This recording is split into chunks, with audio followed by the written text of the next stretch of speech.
Good morning, everyone. My name is Patrick Dean. I'm a president of the Governing Council of the Magna Charta Observatory, and very pleased to welcome you all here today for this formal conference day as part of our anniversary celebrations. A special welcome to everyone gathered here in this lovely hall at the University of Bologna, and also to delegates joining us online from around the world. We're very pleased to have everyone with us today.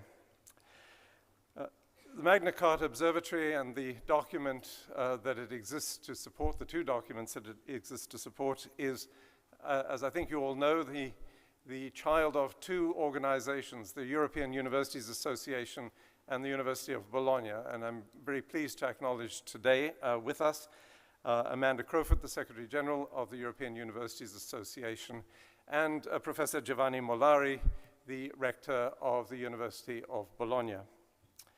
I'm going to invite Professor Mollari to say a few words, but just to introduce him to you, Professor Mollari is a full professor in agricultural machinery and mechanization at the University of Bologna, a position he has held since 2016. He was an associate professor here in the years before that, a researcher from 2000 to 2010. He holds a PhD in materials engineering from the University of Modena and Reggio Emilia. He's qualified to practice as an engineer and has a degree in mechanical engineering from this university, the University of Bologna. His research activity is mainly focused on issues in designing agricultural machines and testing the reliability of agricultural tractors, in particular accelerated tests for the structural verification of such machines and their transmissions. He's had a very distinguished history of service to the University of Bologna in various administrative capacities, and at the end of last year became rector of the university. And it's my pleasure to introduce Professor Mollari to you. Please, Giovanni.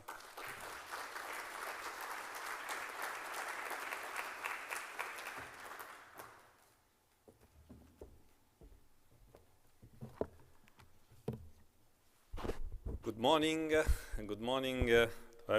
to everybody. I'm very glad to welcome you all to this section of the anniversary of the Magna Charta. Thank you for the organization of this event.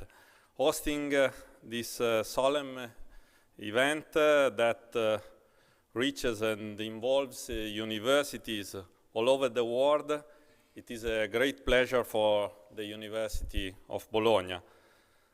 The title of the 2022 anniversary is University Engaging with Society in Turbulent Times. We are encouraged to reflect on the pivotal role that universities play within societies around the world. Universities are fundamental actors in social context and provide tools to tackle a range of present and future challenges. I believe it is possible to consider at least three axes grasping distinctive features of universities that show their relevance with respect to societies. These three axes have to do with the nature of academic communities as inclusive, multicultural, and multilingual, the construction of scientific knowledge to promote social progress, the sense of responsibility and engagement in local and global contexts. The first aspect has to do with the very reason why universities were born, that is bringing people together from different areas, countries, interests.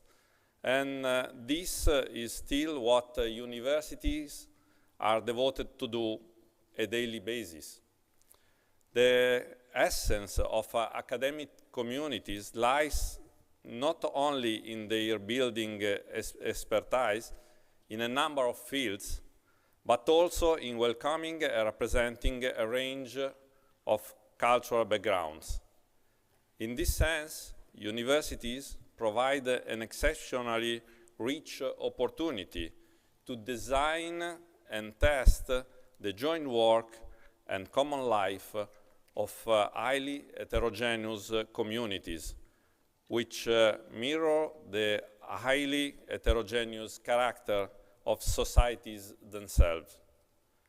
Universities both are multicultural, multilingual, and inclusive societies, and study them from different angles.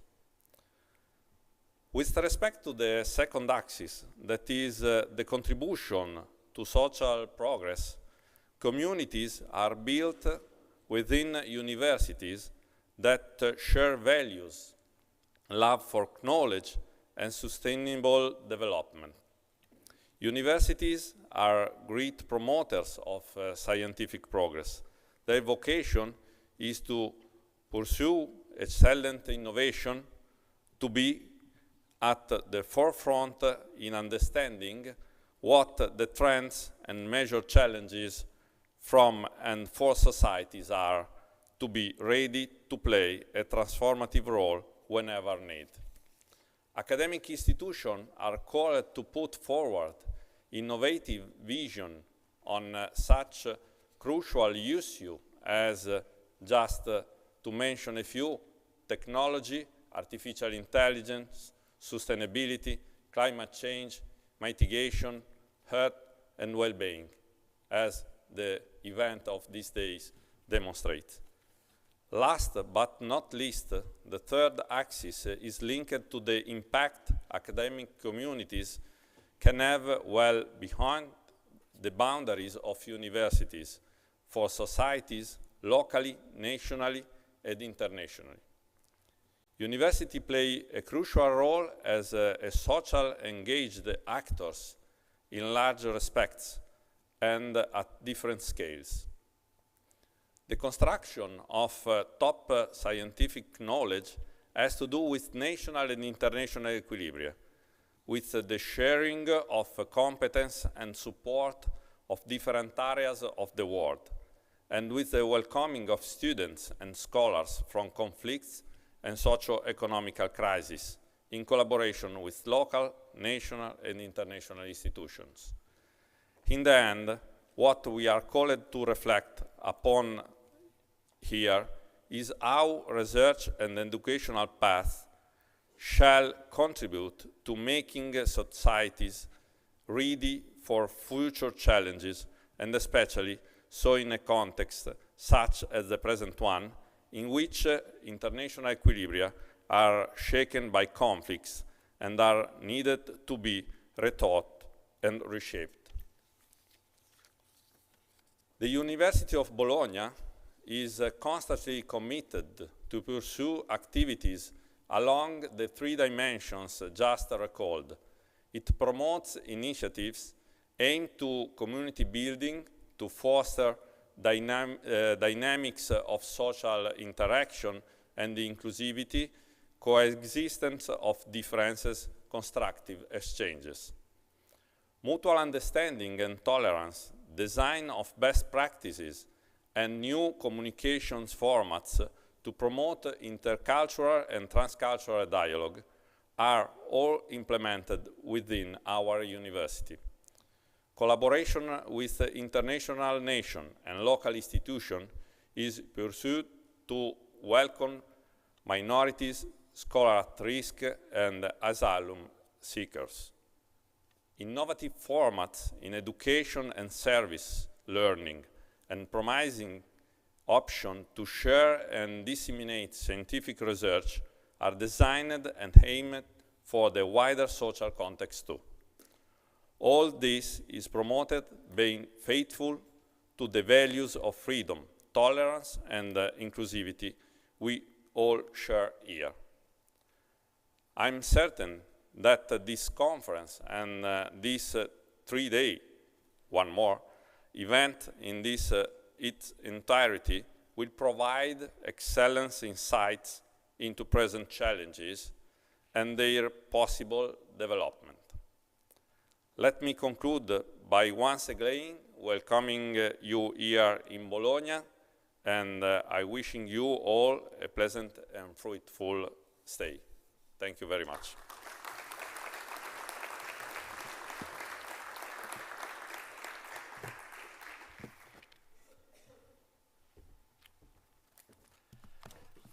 Thank you very much, Professor Molari. I should just acknowledge how deeply grateful the Observatory is for the continuing strength of our relationship with the University of Bologna. That partnership makes all of this possible, and it makes it a realistic expectation that we can convene the universities of the world annually to talk about these critically important issues. So thank you very much, and thank you for the support. So welcome again, everyone. I should have said at the start, this is our first in-person anniversary conference of the Magna Charta Observatory since 2019. It's also the 34th anniversary of the first signing of the original document in 1988. And yesterday, interestingly, in the pre-conference program, we heard from one of our presenters, from Professor Tarozzi here from the University of Bologna, that he was a student at the university at that time. This was on the 18th of September 1988, when in the Piazza Maggiore, just near us here, the universities of the world gathered to celebrate two things. One, the 900th anniversary of the University of Bologna, but also the signing of the Magna Charta, which had been in development for 2 years before that. And I believe approximately 500 university leaders were invited to that celebration. A large number attended out in the public square, celebrating not only the enduring values of universities, but the embeddedness of those values in the communities which sustain each of our institutions. Of course, 2020 marked the launch of a new addendum to that original document of 1988. This is the MCU 2020, a copy of which you all received in your registration packages earlier on. A document which built upon the original declaration, but recognized the changing pressures and obligations that universities must deal with in the 21st century. You can have a look at that text, which I think does provide an interesting gloss on some of the issues we're going to be talking about today, because the subject of the conference speaks very much to the concern that document has with universities being powerful agents for social preservation and social values in a time of disruption and tribulation. We heard also yesterday from Professor Rita Monticelli about the importance of utopian thinking in the life of universities, that we must always be seeking to contribute to the realization of a just, equitable, and enlightened society, both close to home and in the world at large. And in that sense, I think we would all know we had succeeded when the values and the principles represented by the Magna Charta Universitatem and the MCU 2020 needed no defense. But sadly, of course, we know that situation has not come to pass. And the world's universities and the MCO still have a great deal to do to defend and advance those values around the world. It has never been more important, in fact, to maintain this commitment. We're all familiar with the context: persisting global inequities, increasingly authoritarian movements around the world, the detachment of political action from objective fact. Perhaps most alarming of all is that as we have emerged from COVID, we've emerged into a world in which the notion of a post-truth civilization actually has some traction. So it is in recognition of this urgency that this year's conference focuses on universities engaging with society in turbulent times. We're turning our focus from the abstract values which universities seek to uphold and advance, and towards the active work we can and should be doing to serve society and to help advance that positive, equitable vision, which is our very reason for being. That's a shift represented by the first principle of the MCU 2020, and it'd be worth my reading it to you as our discussions today get underway. Universities acknowledge that they have a responsibility to engage with and respond to the aspirations and challenges of the world and to the communities they serve, to benefit humanity and contribute to sustainability. So in that spirit, today's opening keynote session features two distinguished speakers, Professor Chris Brink, who will address the university's academic responsibilities to society, and Professor Ron Daniels, who will speak to us about the relationship between the university and liberal democracy. So I plan to introduce them in turn, and then when both have spoken, we'll open the floor to discussion, to your questions and suggestions, and indeed to questions and suggestions from participants online. So, Professor Brink. Professor Chris Brink served as Vice-Chancellor of Newcastle University in the United Kingdom from 2007 to 2016. Also as Rector and Vice-Chancellor of Stellenbosch University in South Africa from 2002 to 2007, and as Pro-Vice-Chancellor for Research at the University of Wollongong in Australia from 1999 until 2001.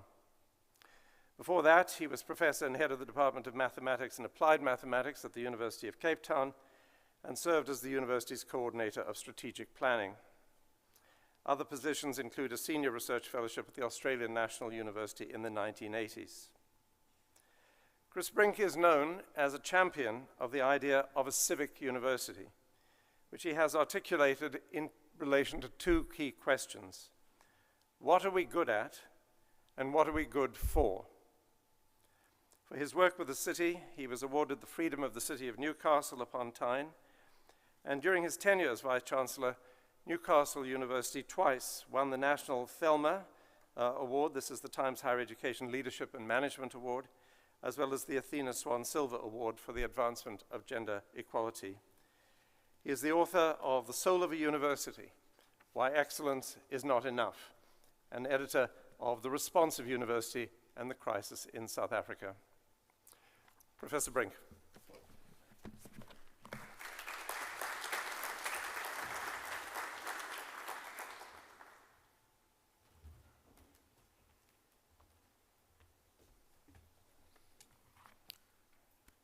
Thank you, Patrick, for that introduction, and thank you for the invitation to speak. It's a privilege to be here at this event. Good morning, ladies and gentlemen, colleagues, distinguished rectors. It's a pleasure to join you here. This is a happy event. We are going to sign the revised, the updated Magna Charta, the version of 2020. And as Patrick said, the original version was signed by our predecessors in 1988. And that original version stands comparison with the new version, with today's version. In 1988, the very first principle of the Magna Charta was institutional autonomy. And it went on to say that freedom in research and training is the fundamental principle of university life. And this has already, just in a few minutes this morning, been reaffirmed by two speakers. And the version that we will sign reaffirms all of that. We still believe that, we still try to defend academic freedom wherever and whenever it is under attack. But as Patrick did, I am going to do too. I'm going to quote from your little document. The revised version, the new version, starts from a different perspective. And it says universities acknowledge that they have a responsibility. What does that responsibility consist of? To engage with and to respond to aspirations and challenges of the world and the communities they serve. So the key words in 1988, the first principles were autonomy and freedom. And we say yes to that. But we also say now there are two other key words, responsiveness and responsibility. So clearly there's been a shift in emphasis and this shift is what I want to talk about today. It is the theme of my address. And let me begin with an empirical observation. The shift in emphasis between the Magna Charta of today and the Magna Charta of 30 years ago, that rather neatly captures a shift in our understanding of the mission of higher education, what we do, why we do it, and the purpose of academic life. Academics of my generation, and I'm over 70, we had a fairly simple standard academic worldview, and the belief that there is something about knowledge for its own sake. That goes back, of course, to John Henry Newman. The belief in the value of curiosity-driven research, that, of course, goes back to von Humboldt. And that our job as academics, as professors, our job was to produce knowledge and to disseminate it, and to do it well. And it was, as long as you published papers and you taught your students and you did it well, that was your job done. And what happened to the knowledge that we produced and disseminated, that was not our primary concern. And when challenged on that point, what is it for? We had a ready defense, and we said, history shows, and there are many examples to show, that the free production of knowledge will, in the end, in the fullness of time, it will bring benefit to society. I have, in many speeches and writings, I've referred to that argument as the invisible hand argument, by analogy, of course, with Adam Smith's famous metaphor. But gradually, it began to change. And slowly, we realized that although the invisible hand argument might be true, it cannot be the whole truth. And although the invisible hand might deliver many future benefits, it also fails to address many present needs. For example, when COVID came around, we could not just sit back and say the invisible hand will take care of it. So this shift in our understanding of the mission of higher education, that manifested itself in different ways, in different contexts, in different places, at different times, ever since 1988 and 1989, the fall of the Berlin Wall, and so on. So there was, for example, the very idea of engagement with society, now sometimes called the third mission of universities. And there were two seminal documents most of you probably know. There was the little book by Gibbons et al. Called The Scholarship of Engagement that introduced the terminology of Mode 1 knowledge and Mode 2 knowledge. And there was that hugely influential paper, The Scholarship of Engagement, by Ernest Boyer, part of a Carnegie report. And by now, engagement is a standard part of what we do. It's in our lexicon, it's in our practice. There's a whole literature about engagement. We have conferences like our own conference that says this is about engagement. There have been some twists and turns, but the basic idea is clear. Besides the two axioms of curiosity-driven research and knowledge for its own sake, what we do also has the imperative of being integrated into society. There was, as a second example, the idea of impact, which was a whole fundamental change in the notion of research assessment. Classically, research assessment was about our outputs, and we write papers and we write books and we conference proceedings and so on, and then we evaluate it and we ask how good is it?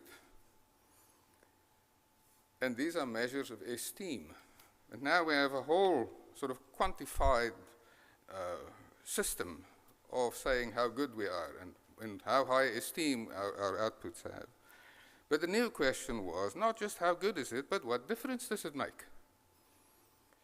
And that, as you may know, and some may have experienced, was first instituted at the national level in the UK with the so-called Research Excellence Framework in 2014, with the notion of research impact. Can you give examples at your university, not just in the abstract, at your university, can you give examples of the beneficial impact on society of the research carried out at your institution?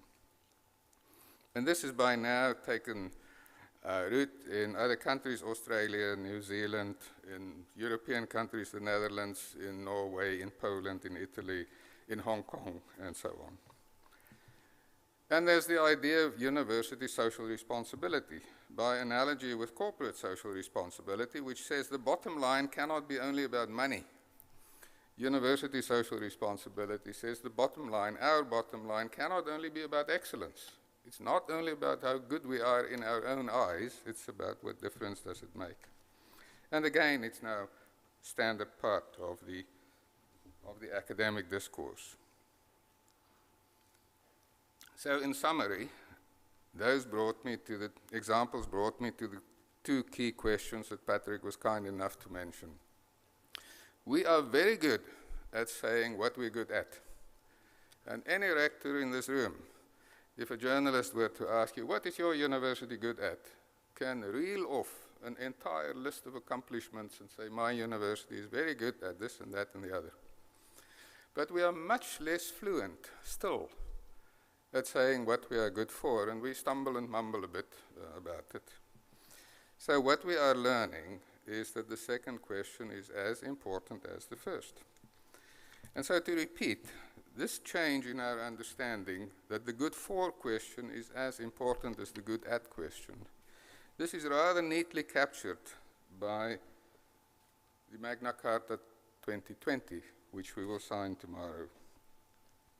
In foregrounding the notions of responsiveness and responsibility, the revised version gives as much importance to the good for question as we've always given to the good at question, and this is a significant step.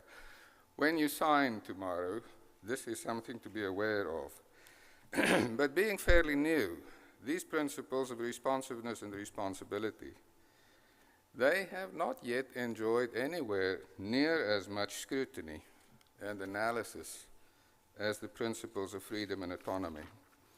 And that is why the research committee of the Magna Carta Observatory have decided to focus their efforts on the topic of the responsive and responsible university. And we have drafted a conceptual framework, and we're now developing a strategy, and we will liaise with the Magna Carta signatories. We will solicit research proposals, we will try to formulate research projects, and we hope to bring all of you into the fold of working with us on that topic. But in advance of that, let me expand a bit on where we are. We will interrogate the idea of responsiveness, which to us is the next step after engagement. Engagement cannot be an end in itself. It must be a means to an end. What is the purpose of it? Why do we engage with society? What are we trying to accomplish? And we think one sensible answer to that is we engage with society in order to try and make a contribution. We try to help address the challenges faced by society, and again, that comes directly as a quote out of the document. So to mention COVID again, by and large, I think it is acknowledged that the sector, the higher education sector around the world, responded very well to the COVID pandemic. Not only did the universities with medical schools, and we have an eminent example right here, join in the search for vaccines, but universities responded according to their strengths. Some had the statisticians and the epidemiologists and the data scientists who could draw up those curves that we became so familiar with and asked about when will it peak and when will there be a trough and so on. And the social scientists dealt with the difficult issues of the economic and other effects of lockdown measures, and the philosophers engaged with the issues of reconciling the fact that measures designed to save lives were often exacerbating poverty and inequality. And it could take surprising turns, this responsiveness. One of my favorite examples is in South Africa. There's a very large radio astronomy project called the Square Kilometre Array. It's somewhere in the semi-desert near where I grew up. And the engineers and the scientists at the square kilometer array, it turned out that, bizarrely, they had the knowledge and the expertise to help manufacture ventilators. And at that time, hospitals were not, they were running out of ventilators, and so suddenly these astronomers were making a contribution on addressing the pandemic by helping to manufacture ventilators. And besides the COVID pandemic, there's the SDGs, the United Nations Sustainable Development Goals. Those already have also received a mention yesterday. It is now standard practice at many universities. We can say the portfolio of SDGs at my universities are such and such. We deal with number 3 and number 5 and number 16, or whatever the case may be. And so much so that it has even now become a part of the rankings game, the league table game. And you can be, part of what you can boast about is to say we are number so-and-so in the impact ranking of the Times Higher Education or one of the other rankings. More generally, there are the issues of social justice. A whole basket of issues about inequality, poverty, migration, racism. Where I come from, for example, many universities engage with the injustices of the past through their focus on decolonization. Elsewhere, it might be Black Lives Matter, it might be the growing inequality gap, or it might be the growing risk to democracy from populist nationalisms. And of course, we look forward to the next keynote address, Professor Daniels, on the university and liberal democracy. So perhaps you will recognize some of these social justice issues as being addressed at your own university. And if not, we may ask, so which issues of social justice do you address? But responsiveness is not, it is only an instance, we think, of something more fundamental, and that is the notion of responsibility. Again, as is recognized in the Magna Charta of 2020. I would argue, we would argue, that the fundamental idea underpinning the change towards embracing the good for question is the idea of our responsibilities to society. Ever since 1798, when Immanuel Kant wrote a little pamphlet called The Conflict of the Faculties, we have been ardent exponents and fierce defenders of academic freedom, and rightly so. Academic freedom is precious. As we will hear, as we know at this conference, it is once again under threat in many places, be that in the Ukraine, be that in Hong Kong, be that in Florida. It is once again under attack. And wherever and whenever that happens, we should defend academic freedom, and we should support those who are in the front line of defending it. But still, let us think a little further. I would like to put to you the proposition that the case for freedom, the case for academic freedom, will be strengthened when we accept that with freedom comes responsibility, and when we have a clear articulation of what we consider our responsibilities to be. We have, over the past 200 years, spent a lot of time talking about freedom and autonomy, and it's time to talk about responsibility as well to the same extent. And there are good arguments for doing so. There's the empirical argument, which I've already tried to outline. It's happening already. There's the logical argument that says that the freedom without the exercise of responsibility cannot be sustainable.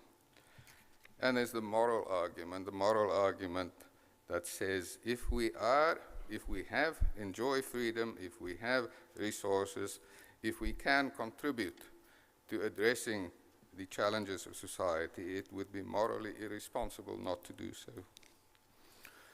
Now, I'll make a point for clarity.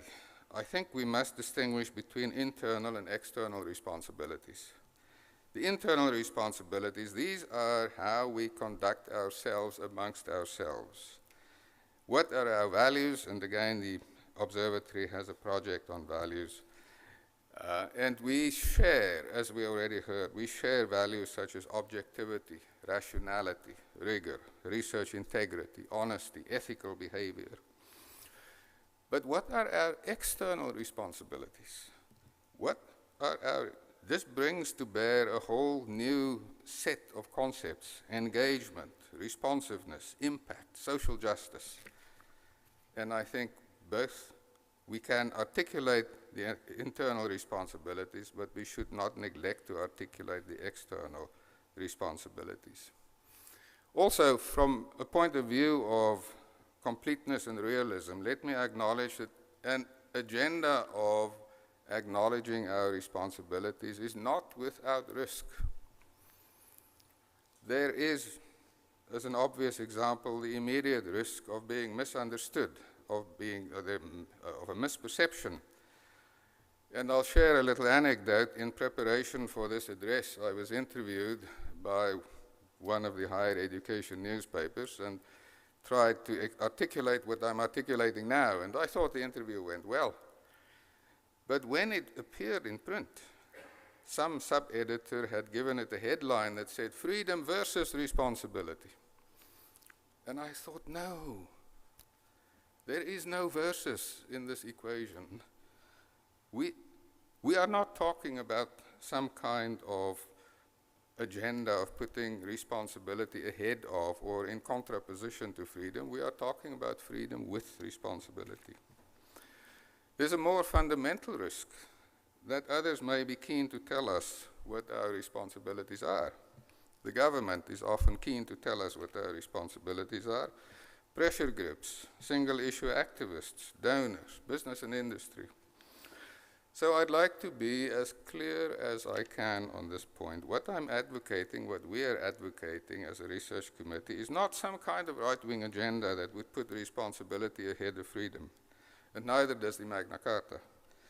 When we speak of responsibility to society, we do not mean becoming the slave of government or of donors, of unquestioning adherence to some political creed or dogma, or blind loyalty to some populist leader. Under our responsibilities must remain the responsibility to speak truth to power. And of course, freedom is a necessary condition for doing so. So we would argue that although there are risks, the risks are outweighed by the rewards. There's the obvious reward of understanding a pattern of change that is happening already.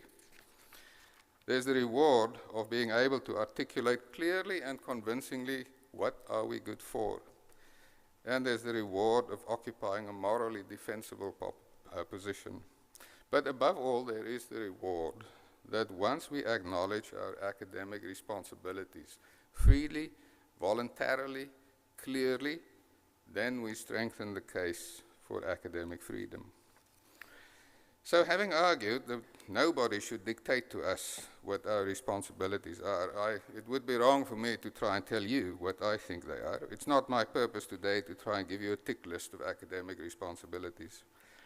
The point of speaking to you today is to urge you to address this question yourself. What do you think your university's responsibilities are to society? And have you articulated them? Not the abstract question, not the sector, your university. So we would propose that there are two fundamental principles about academic responsibility which we might consider. The first is that every university should be free to decide for itself what its responsibilities are to society and how to act upon them. And the second principle is no university should neglect doing so. You have a responsibility to deal with this question. And in proposing these principles, of course, we're not asking for or advocating anything more than what we already believe about research and teaching. One of the old formulations of academic freedom came from out of the University of Cape Town in the 1950s when the apartheid regime was trying to impose its authority on universities, and it said every university should be free to decide for itself who shall teach, who shall be taught, what shall be taught, and how it shall be taught. And so that's freedom of the educational portfolio, and likewise for our portfolio of responsibilities. And if we adopt these principles, it's very likely that different universities will come to different conclusions. And we think that is not a bad thing. On the contrary, that would contribute to the diversity of the sector, which is another one of the values that we recognized in the Magna Charta. So I will conclude. Tomorrow you will sign, if you have not already, or you may re-sign the Magna Charta 2020. And then when you go back to your university, please look at your institution and ask yourself, have we made it clear at my university what we consider our responsibilities to be? And do we have an active program of exercising these responsibilities? And if you think the answer to both questions at your institution is yes, then I congratulate you. But if you think there remains work to be done, then we would urge you, please go ahead and do it. Thank you very much.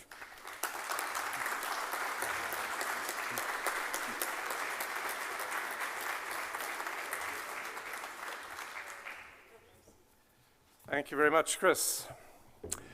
Our next speaker, Professor Ron Daniels, has served as the 14th president of the Johns Hopkins University since 2009. During his tenure, Ron has focused his leadership on several key areas: strengthening interdisciplinary collaboration in research and education, enhancing student access, deepening engagement with the City of Baltimore, and supporting economic and social innovation. A scholar of law and economics, he has written extensively on intersections of law, economic development, and public policy, and advocated for the vital role that institutions, and especially institutions of higher education, play in promoting democratic values, including in the recently published book, What Universities Owe Democracy. Before coming to Johns Hopkins, he was Provost and Professor of Law at the University of Pennsylvania, and Dean and James M. Torrey Professor of Law of the Faculty of Law at the University of Toronto. He is a Fellow of the American Academy of Arts and Sciences and the American Philosophical Society. In 2015, he received a Carnegie Corporation of New York Academic Leadership Award and was named a member of the Order of Canada in 2016. Ron Daniels earned a BA and a JD from the University of Toronto and an LLM from Yale. Ron.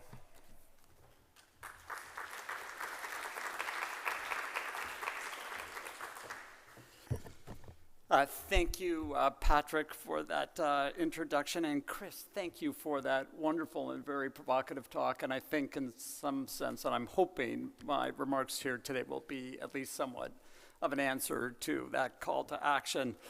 To my colleagues from Italy who are here today, sono molto entusiasta tornare a Bologna oggi.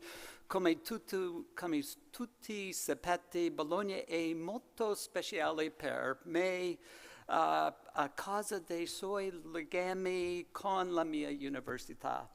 Johns Hopkins, il campus di Johns Hopkins Europe si trova molto vicina a questa sala riunione. Vi invito tutti a venire trovarci. Okay, Mike Plummer. I shall confess, for the last 2 years, as Mike Plummer, who's the director of the Bologna campus, will know, my little project has been to try to learn Italian, and I think I've now exhausted all of my vocabulary in those few remarks, but I simply said, for those who don't have my very sophisticated command of the language, Johns Hopkins University has a campus here in Bologna, and we invite you all to come visit us. We're located nearby. As far as I can tell, you are assured of a glass or two or more of Prosecco, which whenever I visit, no matter in the morning or the evening, they always seem to be drinking. And so I'm sure Mike Plummer will extend the same courtesy to you. Thank you, of course, to the Magna Charta University. Thank you for your invitation to address you all today. I'm really proud that my university, Johns Hopkins, is a signatory to this most important document. And it's an honor to be here, truly, in the presence of so many university leaders and students from across the continent and indeed the world. I know how much some of you have sacrificed to be here today, including our colleagues from Ukraine. I'm humbled and privileged to be with you here today. Your presence alone is evidence of how deeply you care about the future of our universities and the role that they can play in making our world fairer, more just, and more democratic. Now, this morning, following Chris's challenge, I want to suggest several ways our universities can realize that objective. And my talk today is entitled The University and Liberal Democracy. Now, I've chosen this title to echo an address delivered in 1899 by William Rainey Harper, the first president of the University of Chicago, which he called the University and Democracy. The occasion was the University of California's annual Charter Day ceremony. It was an auspicious occasion.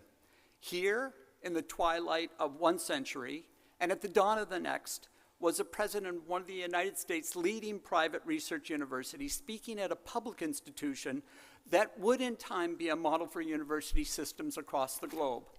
Harper seized the moment to argue forcefully for the deep and enduring connection between universities and democratic governance. To illustrate this connection, he reached across time and space to this city, Bologna, in the 11th century at the founding of the University of Bologna. Harper argued that this university, like so many of the universities that came in its wake, was inherently democratic because it had been created by these spontaneous confederations of students who banded together to choose a rector and form an autonomous community devoted to academic study. Harper concludes, quote, "The university had its birth in the democratic idea, and from the day of its birth, this democratic character, except when the state church has interfered, has continued." Thus, in Harper's view, universities and democracy were profoundly, inextricably linked to one another centuries before European nations democratized. Now, I share this conviction that universities and democracies are intimately bound to one another. Indeed, I would argue that in the 123 years since Harper delivered this address, universities have been drawn even closer to the democratic project. Moreover, they are essential not just within democracy generally, but within liberal democracy particularly. Now, by liberal democracy, I refer, of course, to a government in which majority rule is carefully balanced with restrictions on what majorities can and cannot do, the protection of the individual and especially minority rights, and the unwavering belief in the dignity of all human life. Now, this distinction is, of course, not just simply academic, as so many of you in this room will know. For years, we've witnessed the rapid rise of illiberal democracies around the globe. In countries like Hungary, the parties in power have maintained nominal majoritarian rule as elected leaders chip away steadily at core democratic institutions, universities among them. And under such a looming threat, liberal democracy is more precious than ever. The data only underscore this state of affairs. In the past decade alone, the Varieties of Democracy Institute has found that the share of the world's population living in democracies has declined from 52 to 32%, fueled by bigotry, extremism, and a growing antipathy towards democratic institutions. The number of liberal democracies in the world has plummeted to levels that haven't been seen since the latter days of the Cold War, wiping out decades of liberal democratic gains. And we don't have to look far to see the evidence of this retreat, from the shocking attack on the United States Capitol building on January 6, 2021, to Putin's horrifying, unjust, and I pray, ill-fated war of aggression in Ukraine. In a moment like this one, it is incumbent upon every institution with a stake in liberal democracy and its experiment to step up and vigorously protect it. And this call, of course, includes universities within it. Universities, I believe, need liberal democracy to thrive and flourish. That much is clear. But at the same time, our universities are indispensable institutions in their contributions to good democratic governance. It's a two-way street. And I don't mean to hyperbolize the role universities play in democracy, but I also think that we can sometimes underestimate the degree to which they support democracies around the world. Now, in my book, What Universities Owe Democracy, I argue that universities have the capacity to contribute to liberal democracy in four important and distinct ways.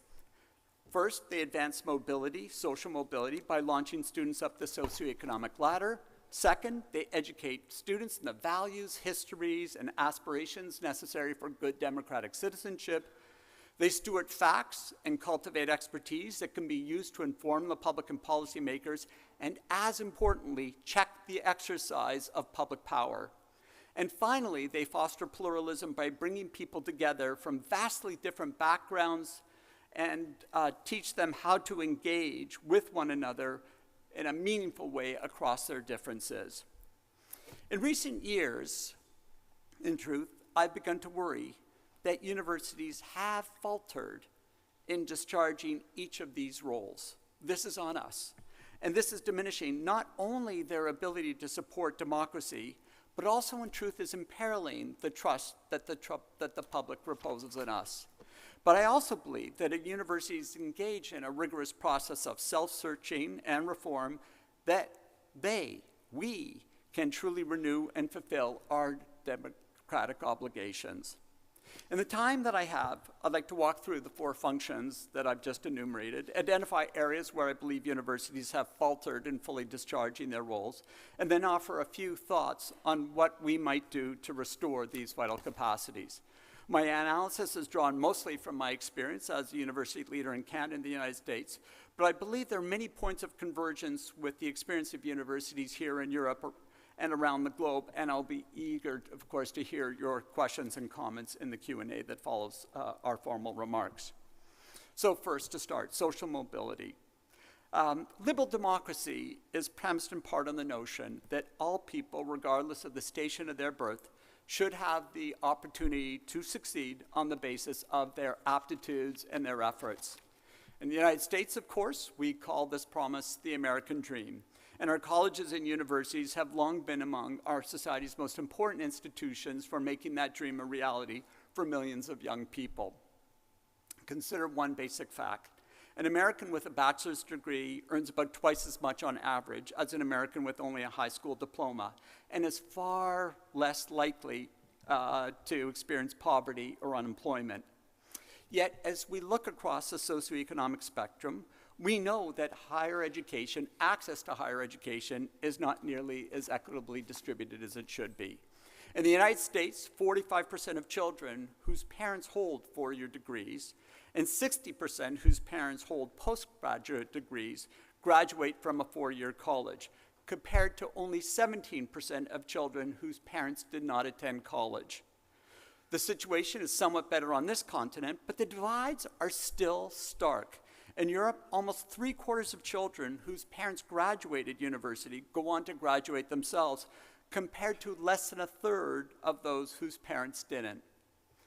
What this means is that the very students who would benefit most from access to higher education are not accessing, not receiving it. Indeed, to offer just one more distressing statistic from the United States, Harvard economist Raj Chetty found that nearly 40 top American colleges and universities enrolled more students from families in the top 1% of income earners than the bottom 60%. 40 top American universities enrolled more students from families in the top 1% than earners from the bottom 60%. It's a jarring statistic. Now, in my country, there are at least 2 overarching causes for this state of affairs. The first, of course, is a tragic retreat in the past 30 to 40 years of government support for student financial aid. And this is most evident in the steady loss of the value of Pell Grants, government grants that are basically means-tested for low-income students. These grants used to cover nearly the entirety of college education, yet now cover on average less than a third the cost of total attendance. But governments are not entirely at fault. Universities must shoulder some of the blame as well. Indeed, American universities have tended to adopt or double down on admissions policies that have the immediate effect of advantaging wealthy students and disadvantaging poor ones. And among the most pernicious are practices like demonstrated interests and legacy preferences that give students an unfair advantage in competition for places in university. And again, for those of you not familiar with the American system, the whole idea of legacy preferences is, as the time of applying to universities, if you can demonstrate that you have a tie to a parent or a relative who has attended a university, that results in a preference, a bump up in the competitiveness of your application to university. So what can be done here? No matter where we hail from, we need to advocate passionately for more government support for access to higher education, seeing it as a fundamental investment in a world in which human capital is the coin of the realm, as well as a foundational element for democratic stability. We have to remember and to insist upon the fact that higher education is not only a private good that assures graduates a wealthier, more prosperous life, but a public good that holds society together. And there's some promising developments on this front in the United States. Recently, the Biden administration announced that the federal government will be forgiving significant amounts of student loan debt, which will relieve tremendous economic burden on millions of individuals across the country, and particularly those from low and middle income backgrounds. Such moves are an important step towards achieving greater equality, but they do not absolve universities of the responsibility to carefully examine their own admissions and recruitment practices, and to reform or abolish those that most disadvantage low-income students. Now, at Johns Hopkins, we did this several years ago when we decided to eliminate legacy preferences, following a long last in the footsteps of our European and Canadian counterparts, most of which never even had a program like this in place.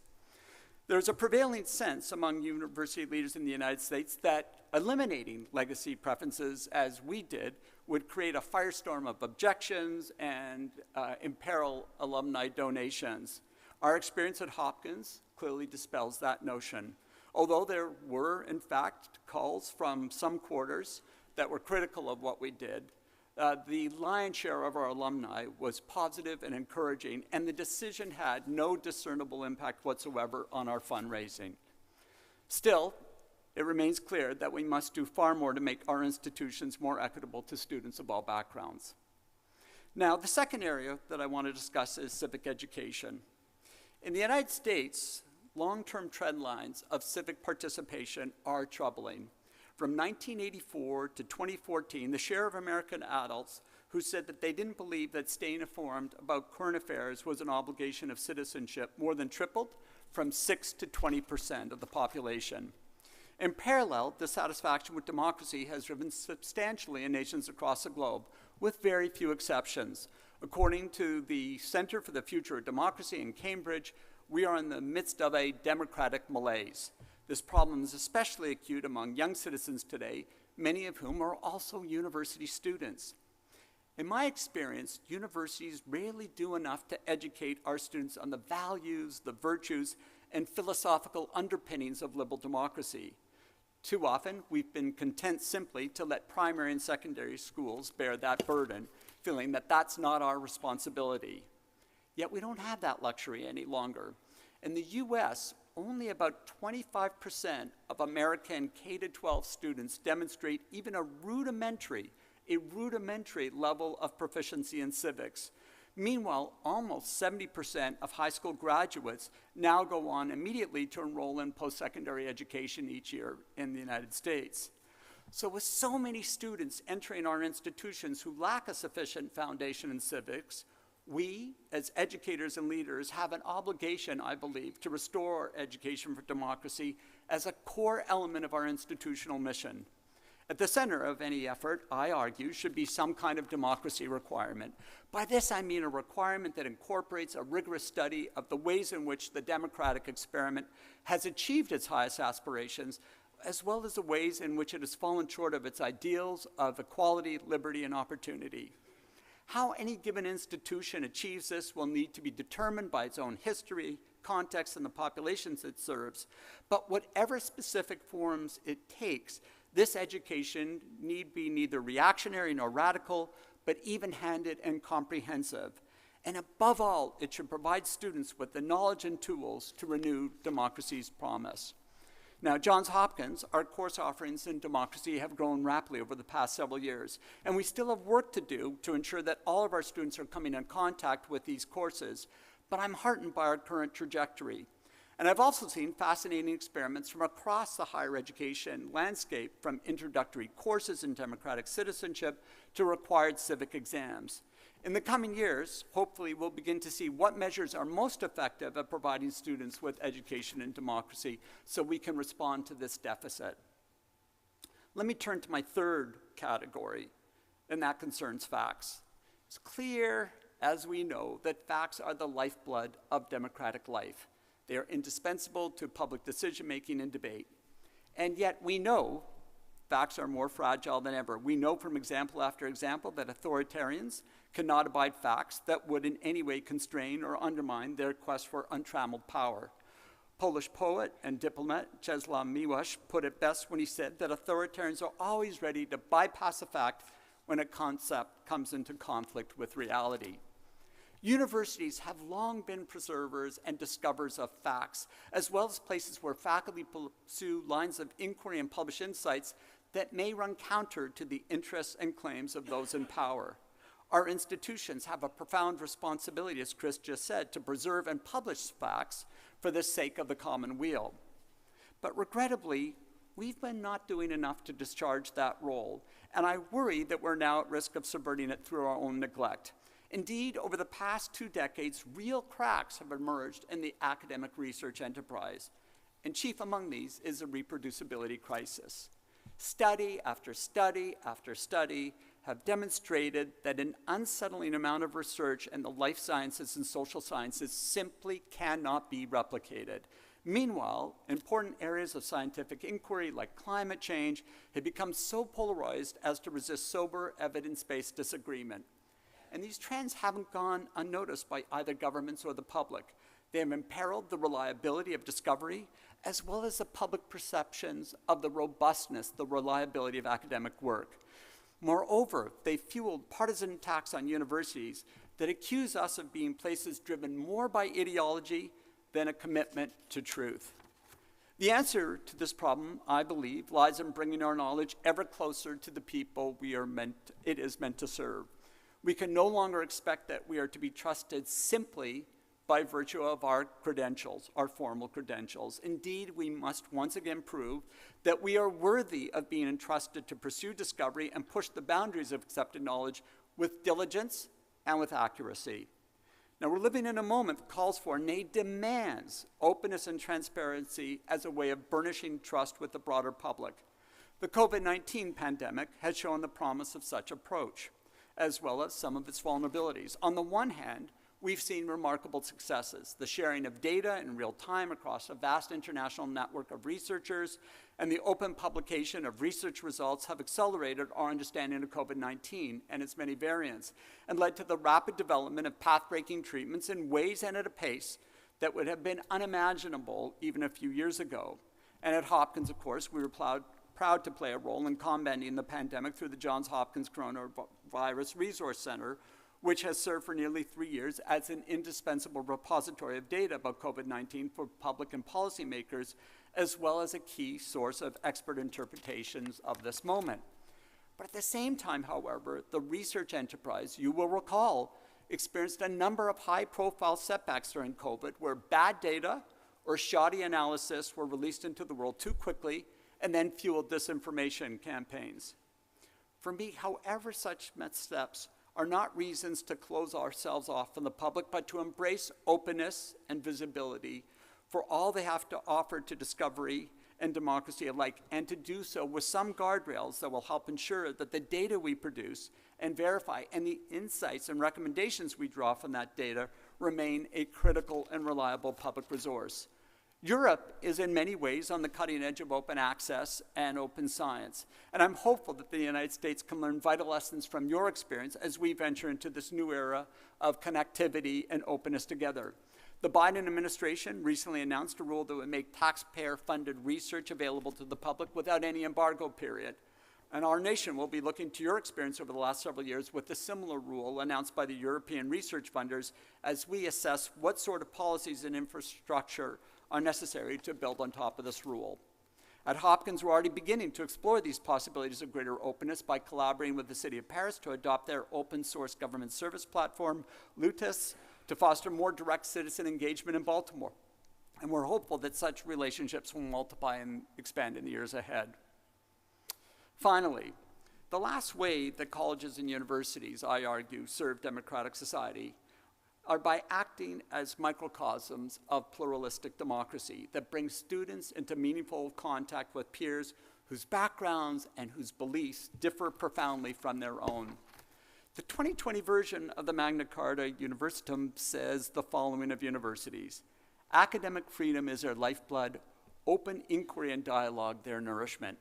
And I, of course, couldn't agree more. A healthy democracy depends on interaction, dialogue, and vigorous contestation of values and ideas across a vast spectrum of experiences to forge democratic compromise, consensus, and will.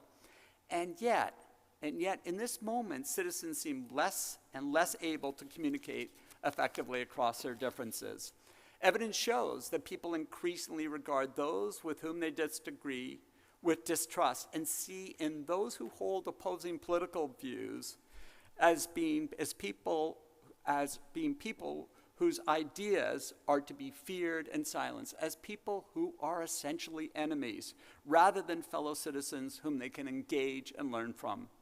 Now here's a factoid that I really find really arresting.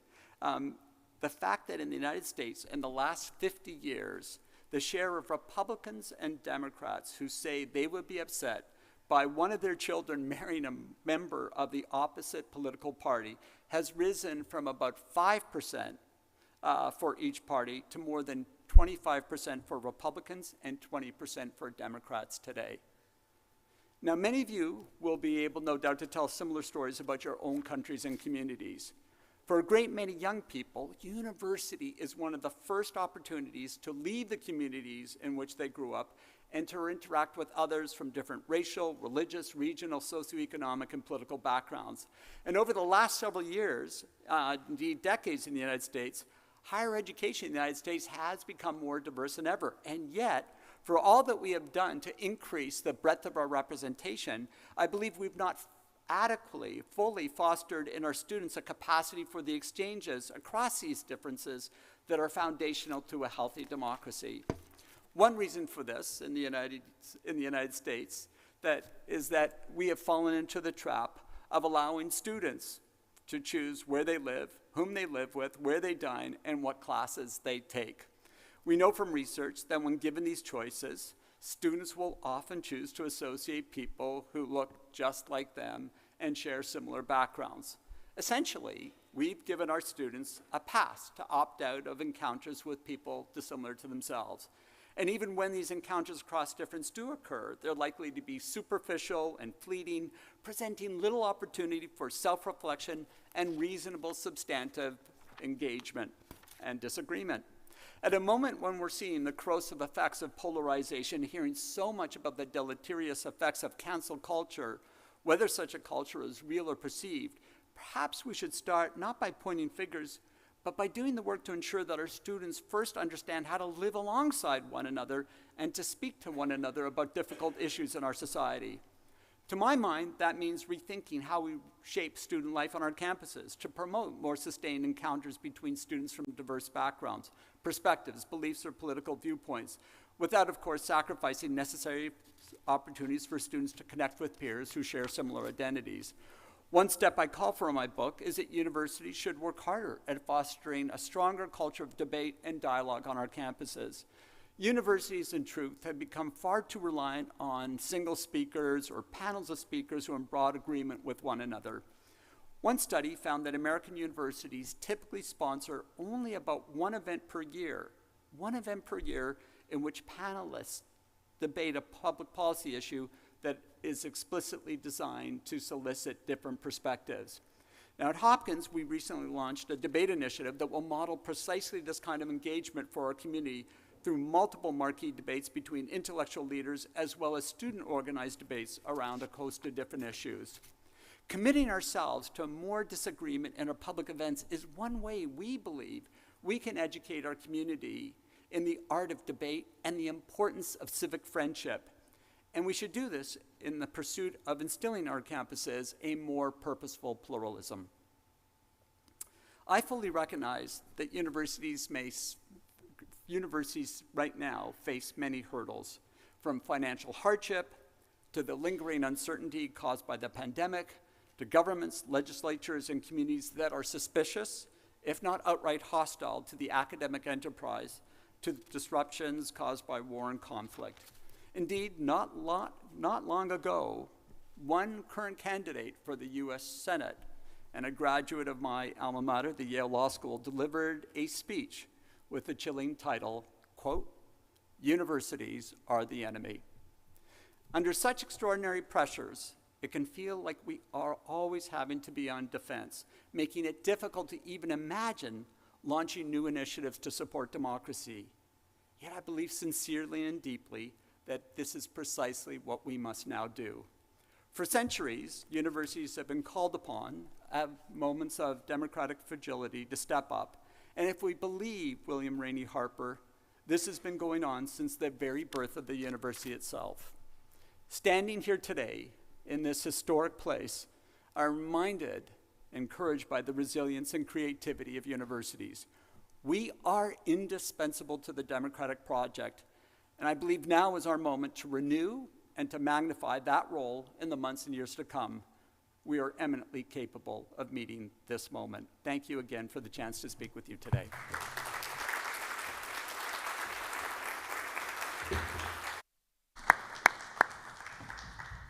Well, many thanks, Ron, and thanks to Chris also for very, very stimulating addresses. And I'm quite sure there will be many people in the audience, both here in the room and online, who will have questions or comments to make. And I believe we probably have a microphone to pass around. Do we, Carl? Ah, there we go.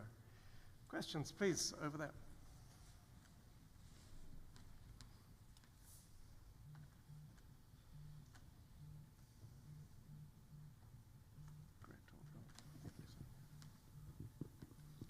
Yes, thank you.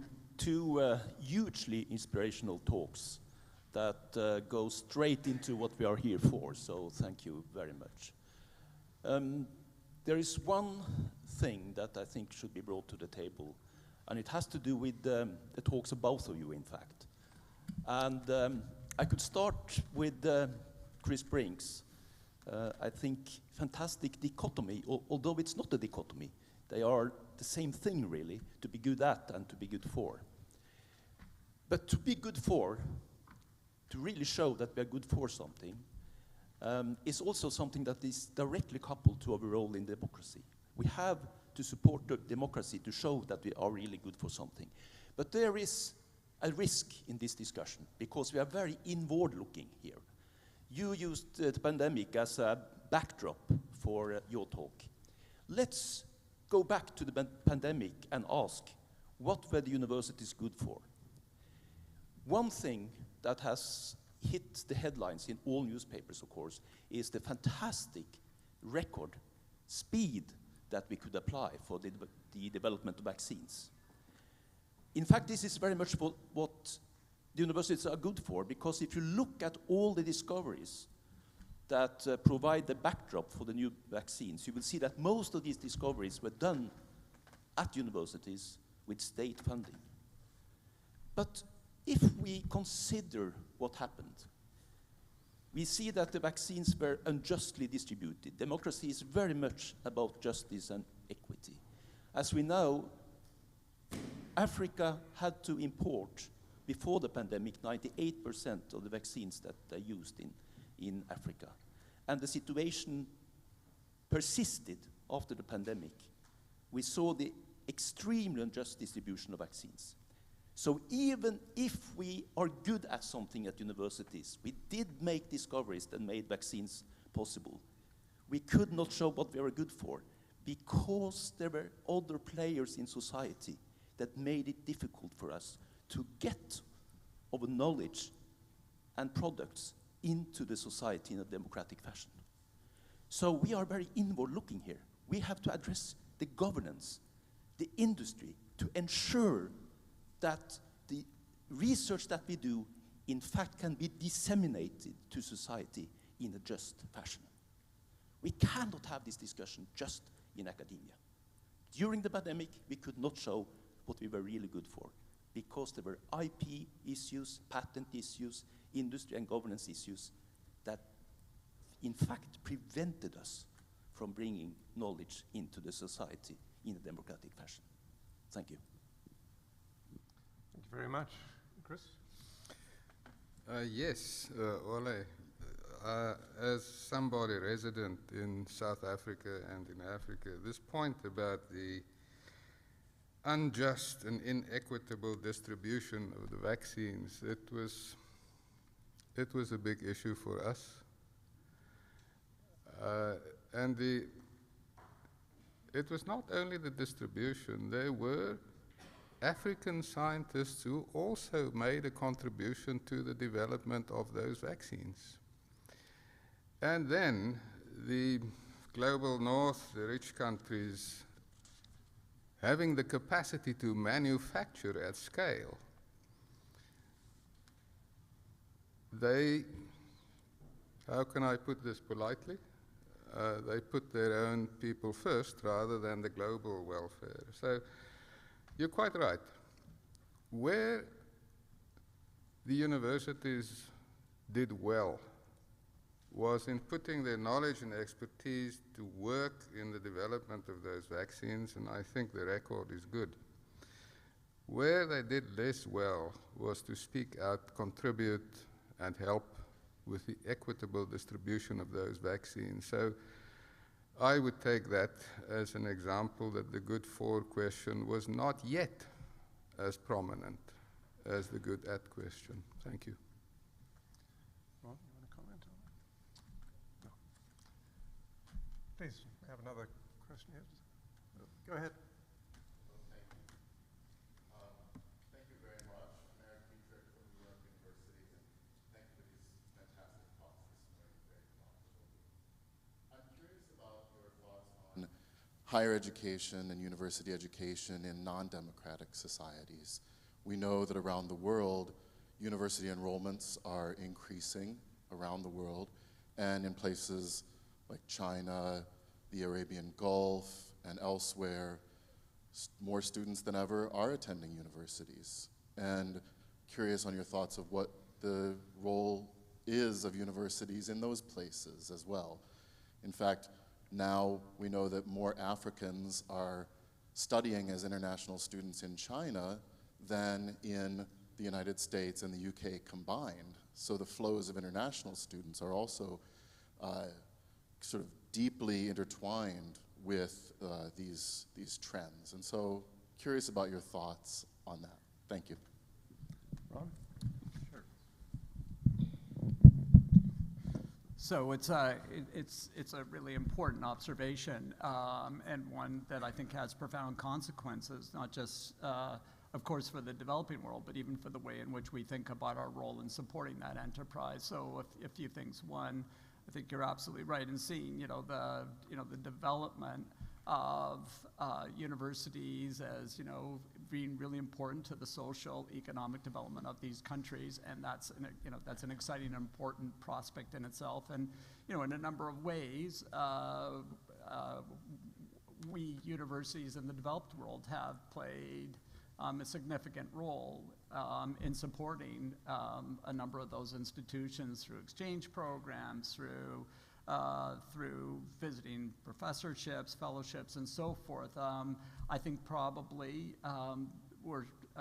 there's more that we could do in terms of the sharing of our intellectual product, with online materials and so forth. And again, we've seen just as more and more of our colleagues have become comfortable in pandemic world with using Zoom and so forth, I think that creates the real possibilities that we can lend more of our support to that enterprise of educating those students. So I think that's an important set of relationships to cultivate in order to, in some sense, see the advancement of those societies. But there's another part to your observation that I think goes back to one of the themes of the remarks I just gave, and that is, what is the role of the university in an authoritarian state?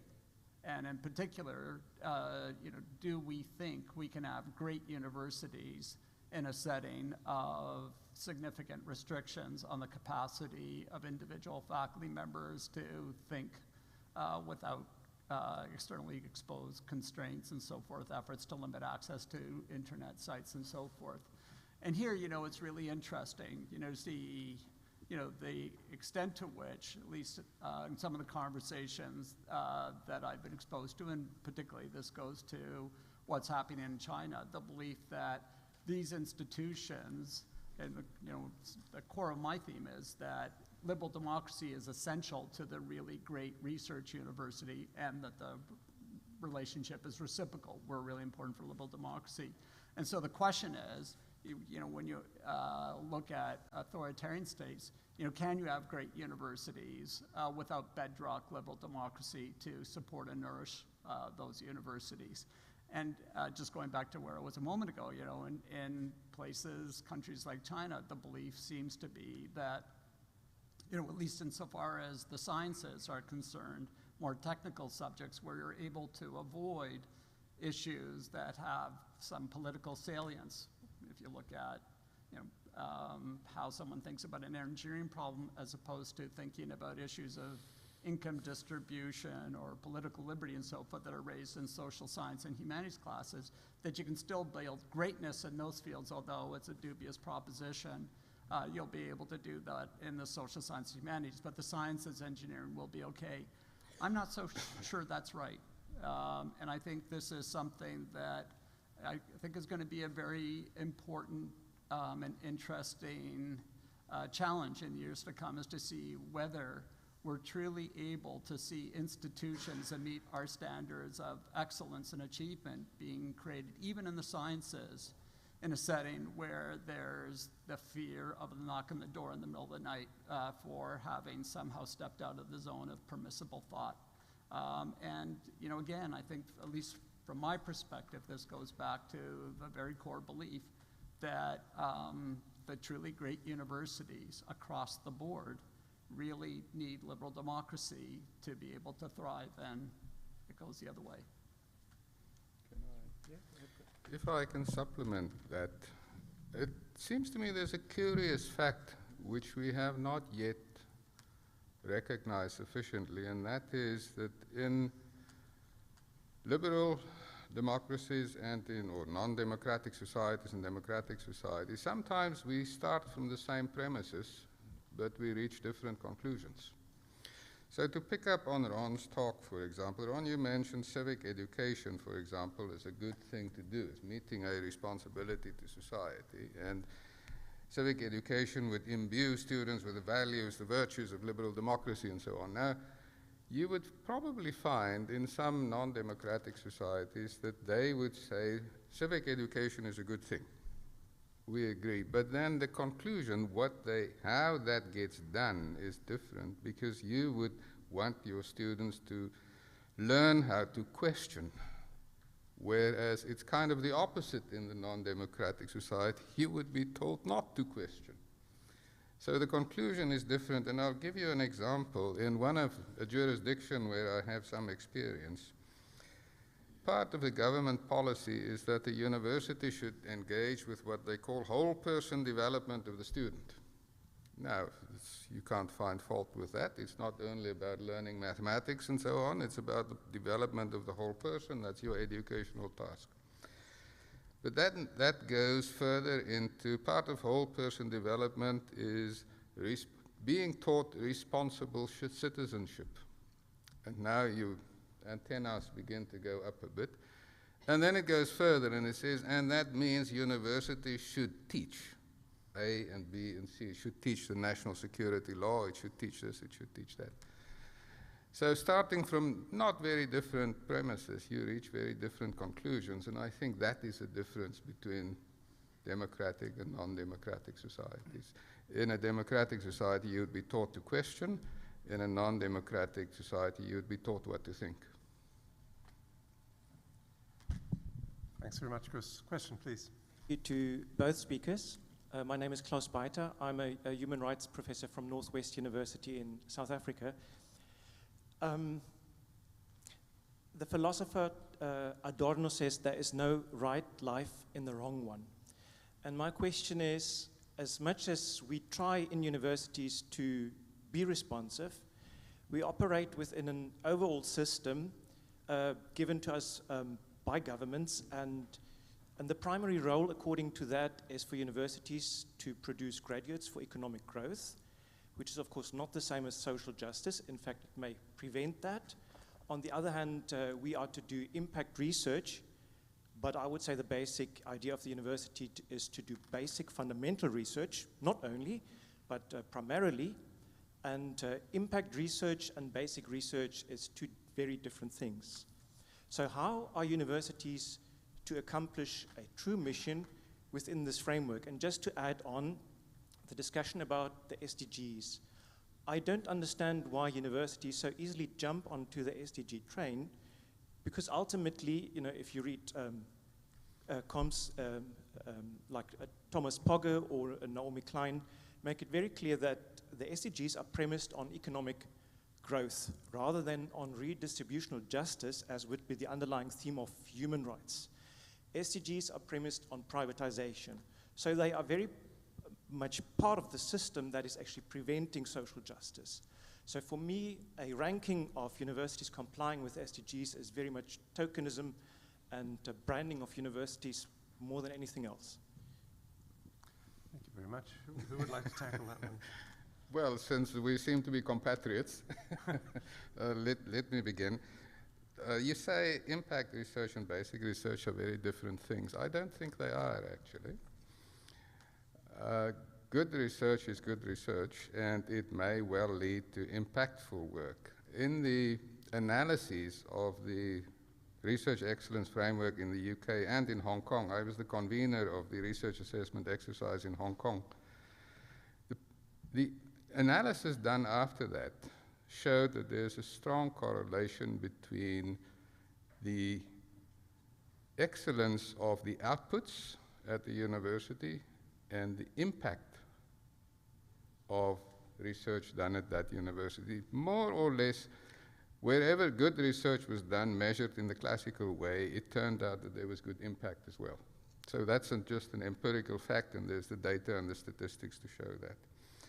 On the SDGs, I would simply go back to what I said in my address. I think each university, and to some extent each professor, you should ask yourself, what contribution would you like to make? And if you think the SDGs are not the vehicle for you, well, that is fine. But I think there are many people who would say that the SDGs, faulty though they may be in detail, I don't think they are faulty in intent. As I understand it, there is a strong and genuine intent to make a difference for the public good. And if you, I wouldn't call it a bandwagon, I would say if you subscribe to that view, then the issues enumerated by the SDG, and we're all familiar with it, poverty, hunger, education, gender, all sorts of those things, it would be difficult to come up with a sound portfolio of trying to contribute to the public good without overlapping to some extent with the SDGs. Thank you. So let me just tackle a different part of your comment, which I think is worth reflecting on, and goes back to this issue of what is the university to do in a setting where the state is hostile to conferring the kind of traditional latitude we associate with true academic freedom. And what is the obligation of the academic in that setting? What is the obligation of the student in that setting? And I approach this issue with a lot of humility because, in truth, someone who is raised in Canada and educated in Canada, the United States, and worked in both countries, you know, the truth is that, you know, we took some blows from the Trump administration, but there was never a moment in which I felt fundamentally in peril. My family is in peril. That's not true for a lot of our colleagues located throughout the world and living in states where increasingly, and this is often the story from the authoritarian's playbook, is one of the first institutions you go after is the university, because that's truly the place where power is checked, power is challenged. And so these are sites that by very definition are deeply threatening to the regime and of course causes particular harm. what are you supposed to do in that context? And here, particularly talking as of late to colleagues in parts of the world, like Hong Kong, that are undergoing transition and really struggling with how do we make sense of our role? What am I required to do? And I think it would be really inappropriate for me to tell someone else what kind of personal risk they ought to take on in service of supporting an idea and a set of institutions. But I do think it's easier for us in countries that have, at least at this moment, these kinds of safeguards and the capacity to speak truth to power, that I think we have to really worry about our colleagues in those countries and the extent to which they truly are the canaries in the coal mine for the state of liberal democracy, and to the extent that these institutions, though operating, but operate in a setting where there are clearly restrictions on what can be taught, on the subjects that can be tackled, how they're tackled, the issues that are raised, the critique that is leveled. I think it's incumbent upon us to call it out. Again, it's in itself, it's not a full answer, but I think if we really do see ourselves as part of an international collegium, which by the very definition this group is all about, I think we are duty-bound to express our opprobrium with these kinds of decisions and the sort of, the proverbial boiling a frog by degrees. These changes that we're seeing, first it starts with a subject or it's, or a thematic approach, whether it's gender studies or critical race theory, but it spreads really quickly. And if not challenged, I think it can really very dramatically eviscerate the capacity of the university to discharge the kind of role that I'm speaking of today. So I think you're really right to raise this as something that, particularly in this setting, has a special salience. Lesi Ukrainka, Volyn National University, Ukraine. First of all, thank you, all of you, for great support for Ukrainians. And we heard yesterday and today that all people supported us, and I should say that world support is a very good resource for our university resilience and country resilience, nation resilience in general. And my question about academic freedom in turbulent times, and we heard a lot of references to pandemic, but of course turbulent times are different, and if referred to pandemic, it's quite different if we refer to the military conflict, because if during the pandemic we had an opportunity just to use some technologies and to have this online educational process, during the military conflict it's very often impossible because we have missiles, sirens, and we just spend our time in the shelters. That's why I think it's high time to make some supplement for external responsibility of the universities, because internal responsibilities, it's not so difficult. We just could provide it even during the military conflict, like academic integrity, the quality of education is not so difficult because we know how to do it. But what about external responsibilities? And probably it's necessary to suggest or to develop some supplement about some steps or guidelines or roadmap for external responsibilities during the military conflict. Because military conflict in Ukraine is not only about Ukraine, it changed the higher education in Europe in general. We have a lot of inner displaced people, a lot of refugees, and we heard that there are a lot of programs like for scholars at risk, a lot of academic mobility programs, but probably something else. So my question is, let's start now. What are the key issues of external responsibility of the European universities, or probably not only European universities, world universities, in the situation of the military conflict, which is quite specific situation in comparison with others? Thank you. Let me thank you for that point. And Patrick, when I've said my little bit, I'm going to look to you to say, here is a suggestion for the observatory, perhaps steps, guidelines, roadmap, and so on. But let me say my piece. In my previous university, we had the honor and the distinction that in 1968, I think it was. 67, thank you, Julie. The university was the only UK university to grant an honorary doctorate to Martin Luther King. And he traveled to the UK especially to receive it. And he made a very memorable speech, I think at least as memorable as the I Have a Dream speech. And it's actually on record, and if you Google it at the University of Newcastle and put in Martin Luther King graduation, you can see somebody had the good sense to capture it on black and white video. And in his memorable speech, he said, and of course I cannot do the oratory the way he did it, but he said, there are three great and grave problems facing the world today. The problem of poverty, the problem of war, and the problem of racism. Now I ask you, what has changed? This is 2022. The problem of poverty, the problem of war, and the problem of racism. And implicit in that wonderful Martin Luther King speech was the challenge, what are universities doing? And I think at that time that question did not get much traction.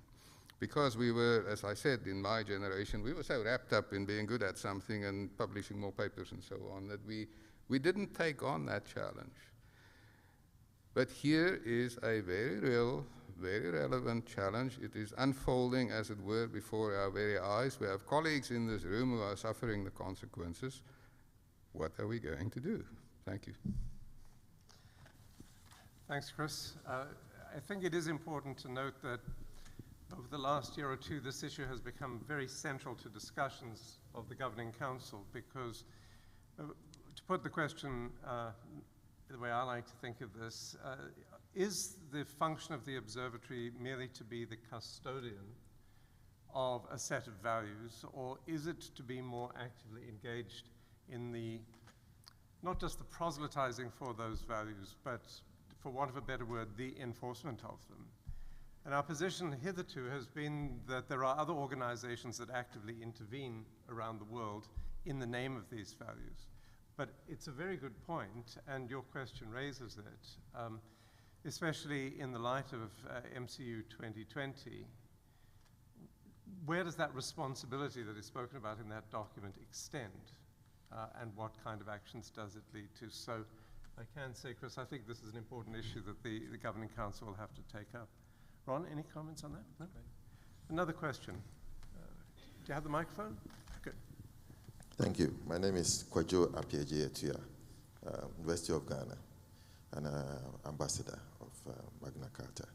My question revolves around liberal democracy, and it looks like the extreme end that is presented is authoritarianism.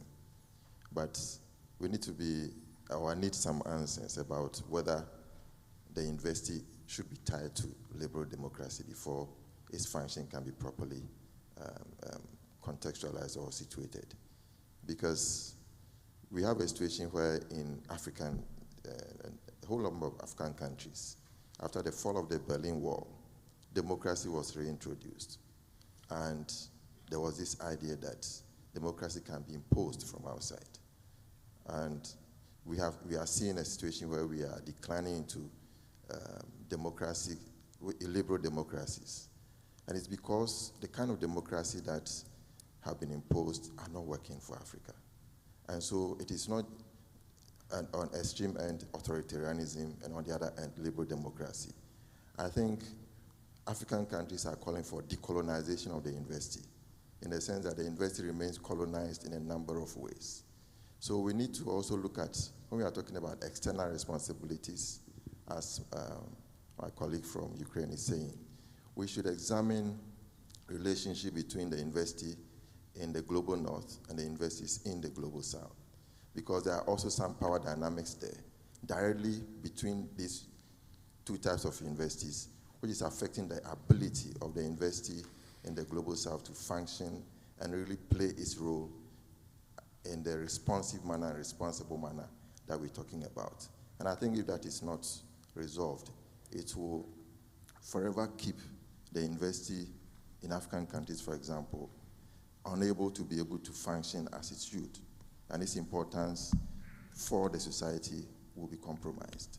Because I can cite one example where, there are university professors going on demonstration for better working conditions. There are students from another Western country doing an exchange program. And the university from outside is able to negotiate for lecturers to go back to the classroom to teach those students so that they can finish and go back to their countries. But I think that such an approach is not right, because the demonstration is in a larger context of fighting for democracy within the university space as well as for the larger society. So we need to rethink the liberal democracy approach to the university and also look at the fact that the extreme is not necessarily the case. We are not asking for authoritarianism, but there are different versions of democracy which should be left to especially students to also bring out as they try to work through their university education, and which they will then take out to the larger society to promote democracy. Thank you. Thanks very much for that comment. Any response? So why don't I start? I guess I think we're probably in vigorous agreement on several things that you said. One is, I think the task of imposing any form of government on another society from outside that society is always doomed to failure. That is, that we know, institutions require a synergistic relationship with norms, underlying culture, and so forth. And to really have legitimate institutions to guide human behavior, you have to have popular assent and ownership of those institutions shaped to local circumstances. So I think that, I think we're probably in agreement on that. I think on the issue of the character of liberal democracy, I don't think there's a standard template in terms of the precise institutional arrangements that are necessary to support it. I've lived in two different countries with two very different ways of interpreting liberal democracy, a parliamentary democracy in Canada to a separation of power structure of government in the United States. Both seem to be viable manifestations of a commitment to liberal democracy. And so I think there's lots of choice in terms of the precise institutional arrangements that you devise and thinking about that. Having said that, though, I think the idea that, and I'm not sure you were saying this, but the idea that, that there's scope for legitimate liberal democracy with, I don't know if you were saying this, with authoritarian components, or there's something less extreme.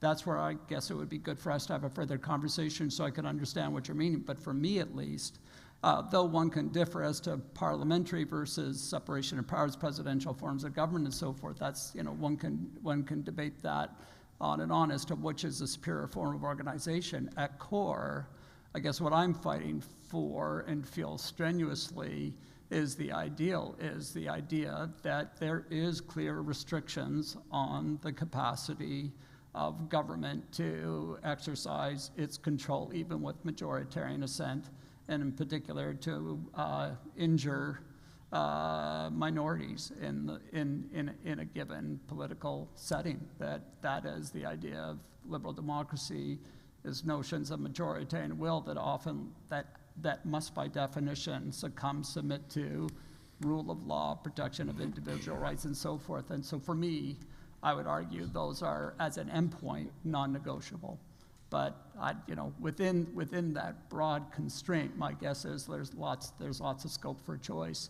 Finally, on the issue of obligations from north to south, I strongly agree that there's lots of scope for partnership and a recognition of the extent to which there's much that I think the North can contribute to the South, but quite frankly, I think there's much that the South contribute to the North. I'd like to see this as not asymmetrical, but as true partnerships that are viable and can benefit institutions across the divide. For me, I see this in the work that my colleagues do in the School of Public Health. And we probably have the largest amount of funded research in the global south of any institution by virtue of the work that's done through our Bloomberg School of Public Health.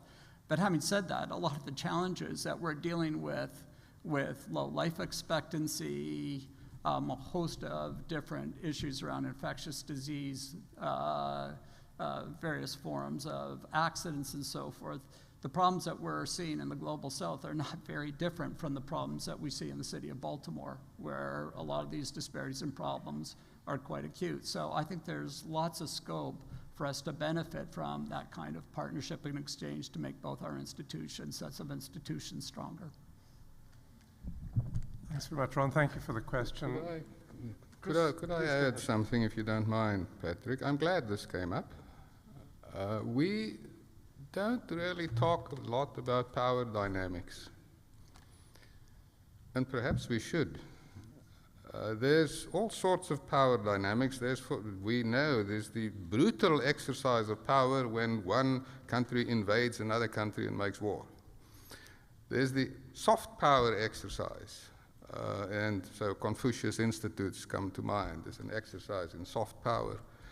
And there's the power of wealth, which, for example, goes back to where this discussion started with Professor Otterson's comment about the unequal distribution of vaccines. It's just an issue of wealth.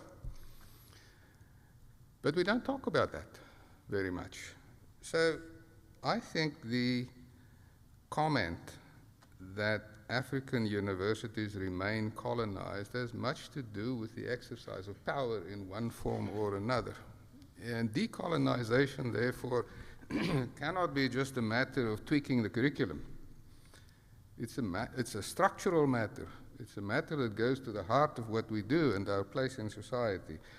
And I'll stop there because in the next session, we have an eminent speaker who is a friend and colleague of mine, Professor Sibongile Muthwa, from the Nelson Mandela University in South Africa, and this may well come up in that discussion as well. Thank you.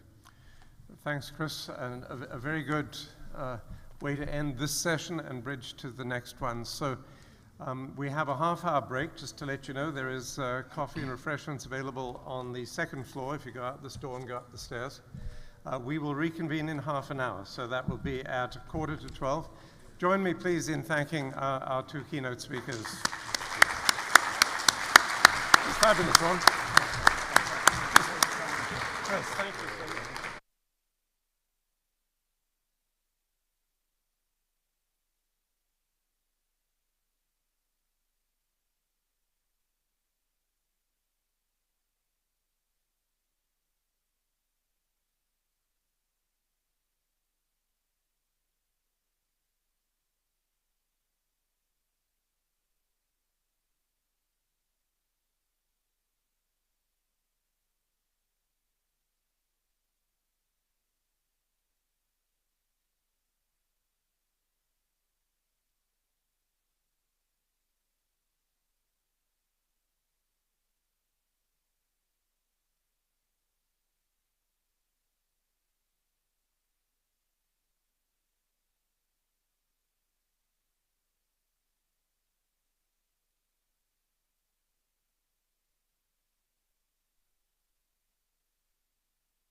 have a video, and I also need to know if it's okay for me to be on the platform.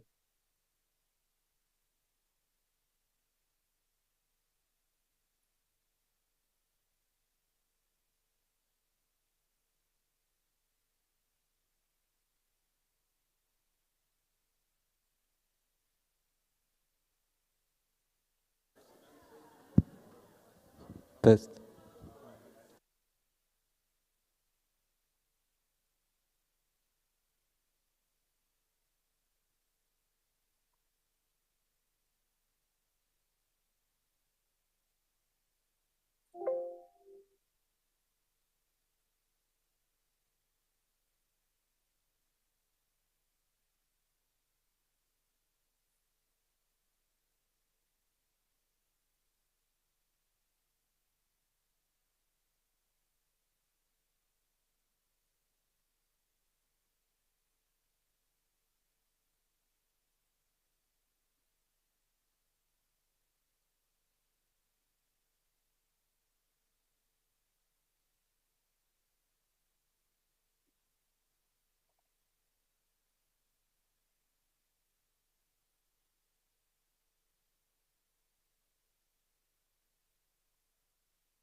Professor Mutua?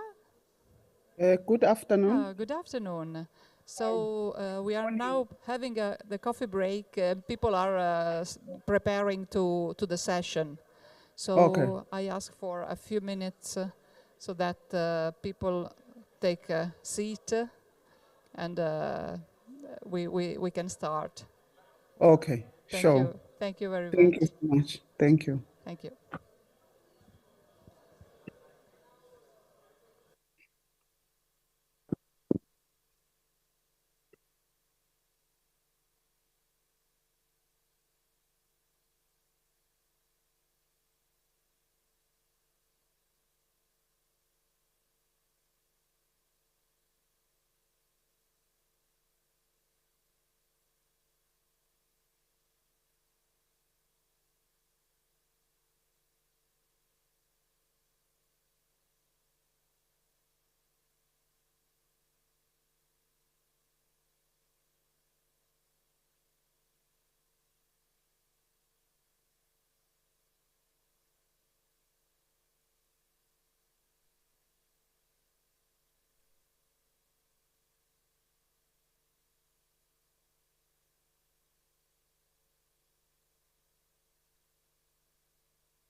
Well, welcome back, everyone.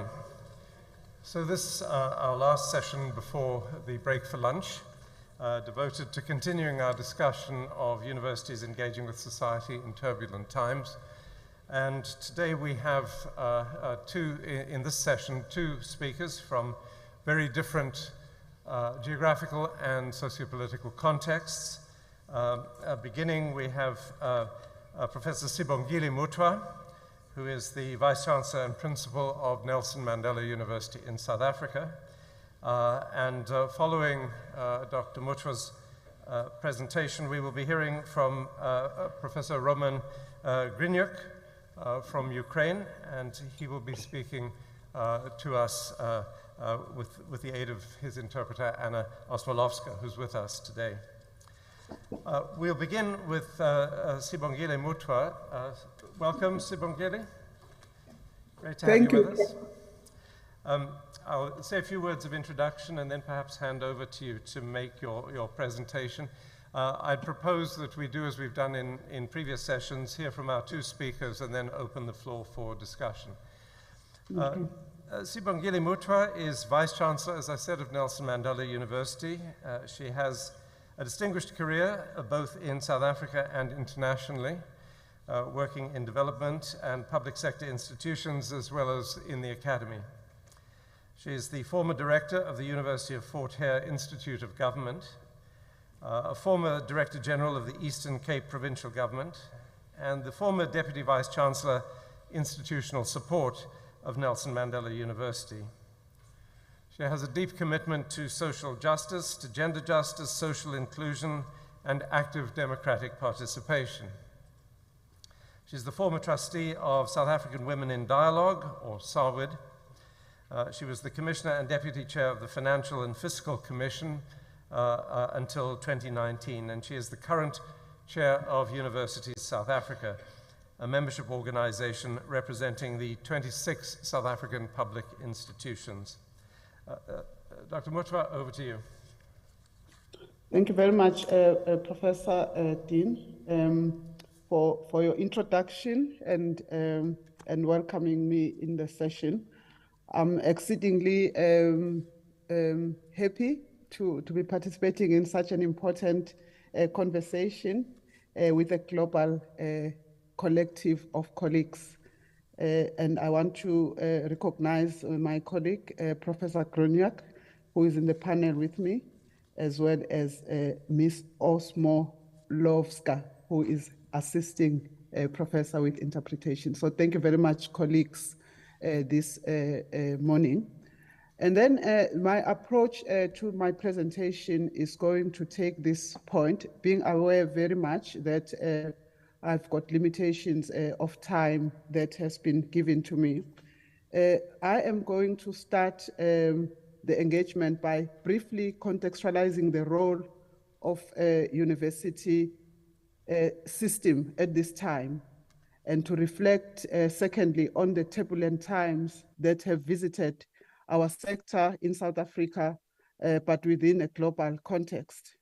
Thirdly, I'm going to share some examples of the responses that we have mounted, both as a higher education sector in South Africa, but also with a particular focus on my institution, Nelson Mandela University. And then I'm going to share some case examples of the programs that we have engaged in to make sure that we are more pointed and are relevant to the times and in our responses. And then finally, I will posit some considerations on the role and posture of the university as it meets with the future that is emerging.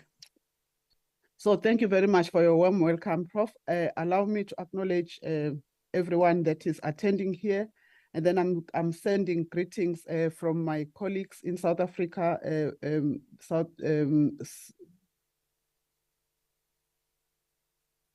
USAF, as well as at Nelson Mandela University.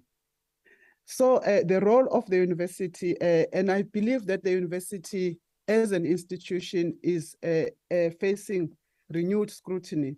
The notion of the university, its structure and purpose, and the attendant socioeconomic and societal challenges it is required to address have undergone changes over time that mirror and reflect the context in which we now operate.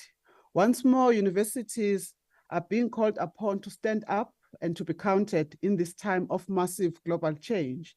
We are challenged to be even more activist and catalytic, to be the architects of our own sustainability, and to deliberately contribute and shape more socially just and equitable societies. We are being asked to be more deeply engaged with society, as the theme of this panel suggests. We acknowledge the traumatic and significant disruptive nature of the wars and displacement on capacity for knowledge institutions and knowledge workers to collaborate optimally. Of course, the latest and more palpable event currently is the war on Ukraine, which is in all our minds, and its wide-ranging impact on that country's ability to deliver higher education, including displacement of university communities, including students, scholars, and researchers. This should be a concern for all of us as academic citizens. I will nevertheless this morning, colleagues, focus my discussion on my own country's higher education system and case studies shared of our universities in the context of the very significant disruption that continues to take place there in South Africa.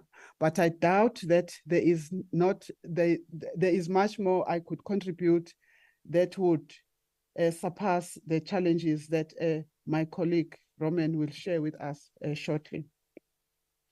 Now, turning to the turbulent times in South African higher education system, Professor Dean would be familiar with this situation, being a South African native himself.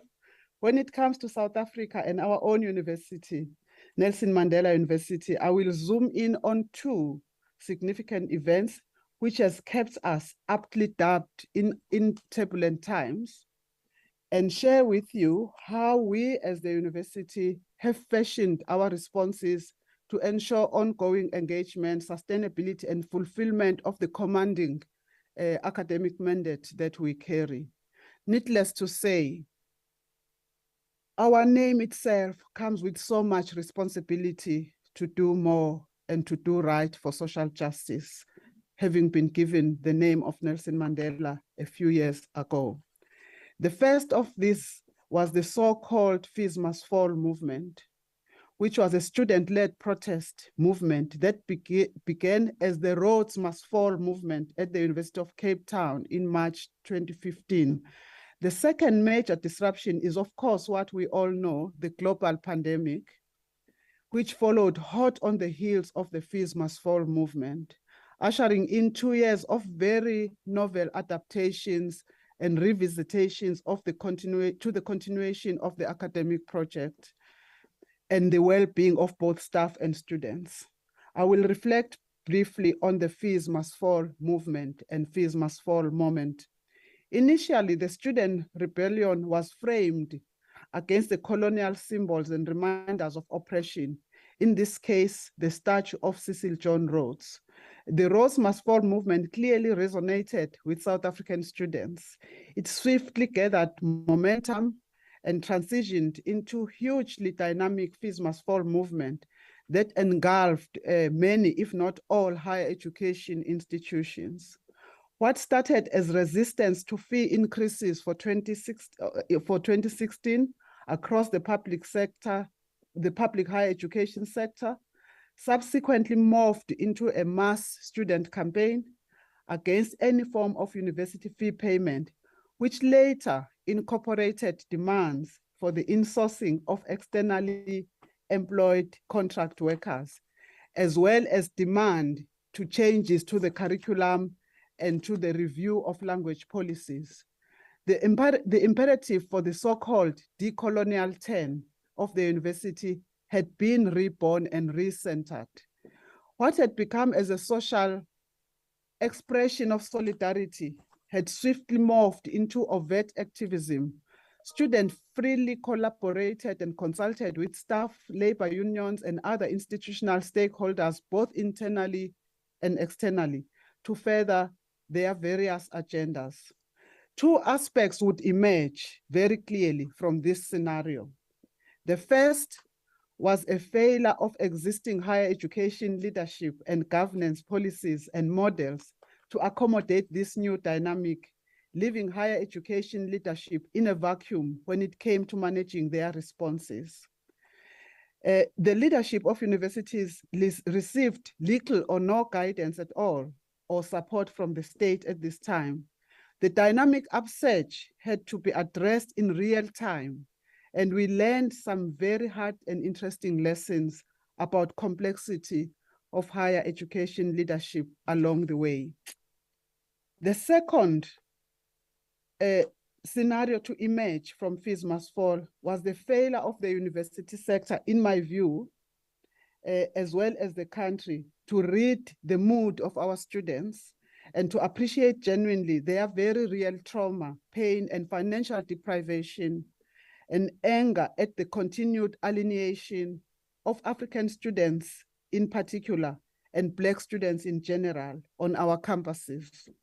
The sentiment was that the formal system had failed our students, and so they took matters into their own hands. I'm not going to delve more into Fees Must Fall in the interest of time. There's a lot that can be said about this, and there's a lot that has been written by scholars here in South Africa and beyond. Just to turn to the global pandemic as the second, for me, pointer to the volatility that we've had to respond to.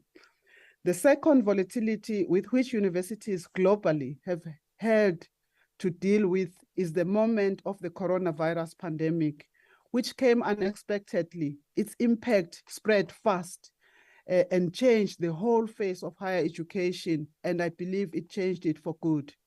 As has been the experience of most face-to-face universities, we were obliged to transition into a temporary online and hybrid model with minimal staff and students on campus. While this exercise demonstrated our adaptability and agility as a system and the value of technology in assisting us to adapt, it simultaneously demonstrated the gross inequalities that exist in our society. This, as we found in our country, was also felt more through the upsurge of the other pandemic, namely gender-based violence, which we had to deal with also at that time. While much work continues to be done to address both of these issues that I've raised, in the interest of time, I will turn to our higher education sector, as well as my own institution's response to the Fees Must Fall issues, all of which impelled a revisitation of the notion of the university regarding its own self-understanding on matters of resource inequalities, the decolonization, transformation issues, and a seeming re-racialization of the university system according to the views of some. Now, the sectoral response. South Africa higher education sector continues to grapple with the financial implications of fee-free education and a financial model that will ensure the sustainability of the sector. This happens in the context of a pressured fiscus and persistent economic downturn. Universities have had to make do with less financial support while still expected to produce high caliber graduates, and this trend looks set to continue. The introduction of the bursary system for the poor and working class was a victory for the student movement. But what this meant in our system is that it has placed a squeeze on government capacity to fund research and development. This has propelled universities to redouble efforts to raise third stream income, as we call it here in South Africa, in order to grow and diversify our programs and fund our research priorities. Of course, I am aware that we are not alone in this. The shrinking funding of higher education is emerging as a global trend. The volatility and unpredictability of our current times have demonstrated quite clearly that a mechanistic leadership response will not produce the required outcomes. A much more collaborative mindset and praxis, as well as empathy and a willingness to entertain a myriad of differing voices and views is in the best interest of the university and the broader society, in whose name we deploy our mandate as universities.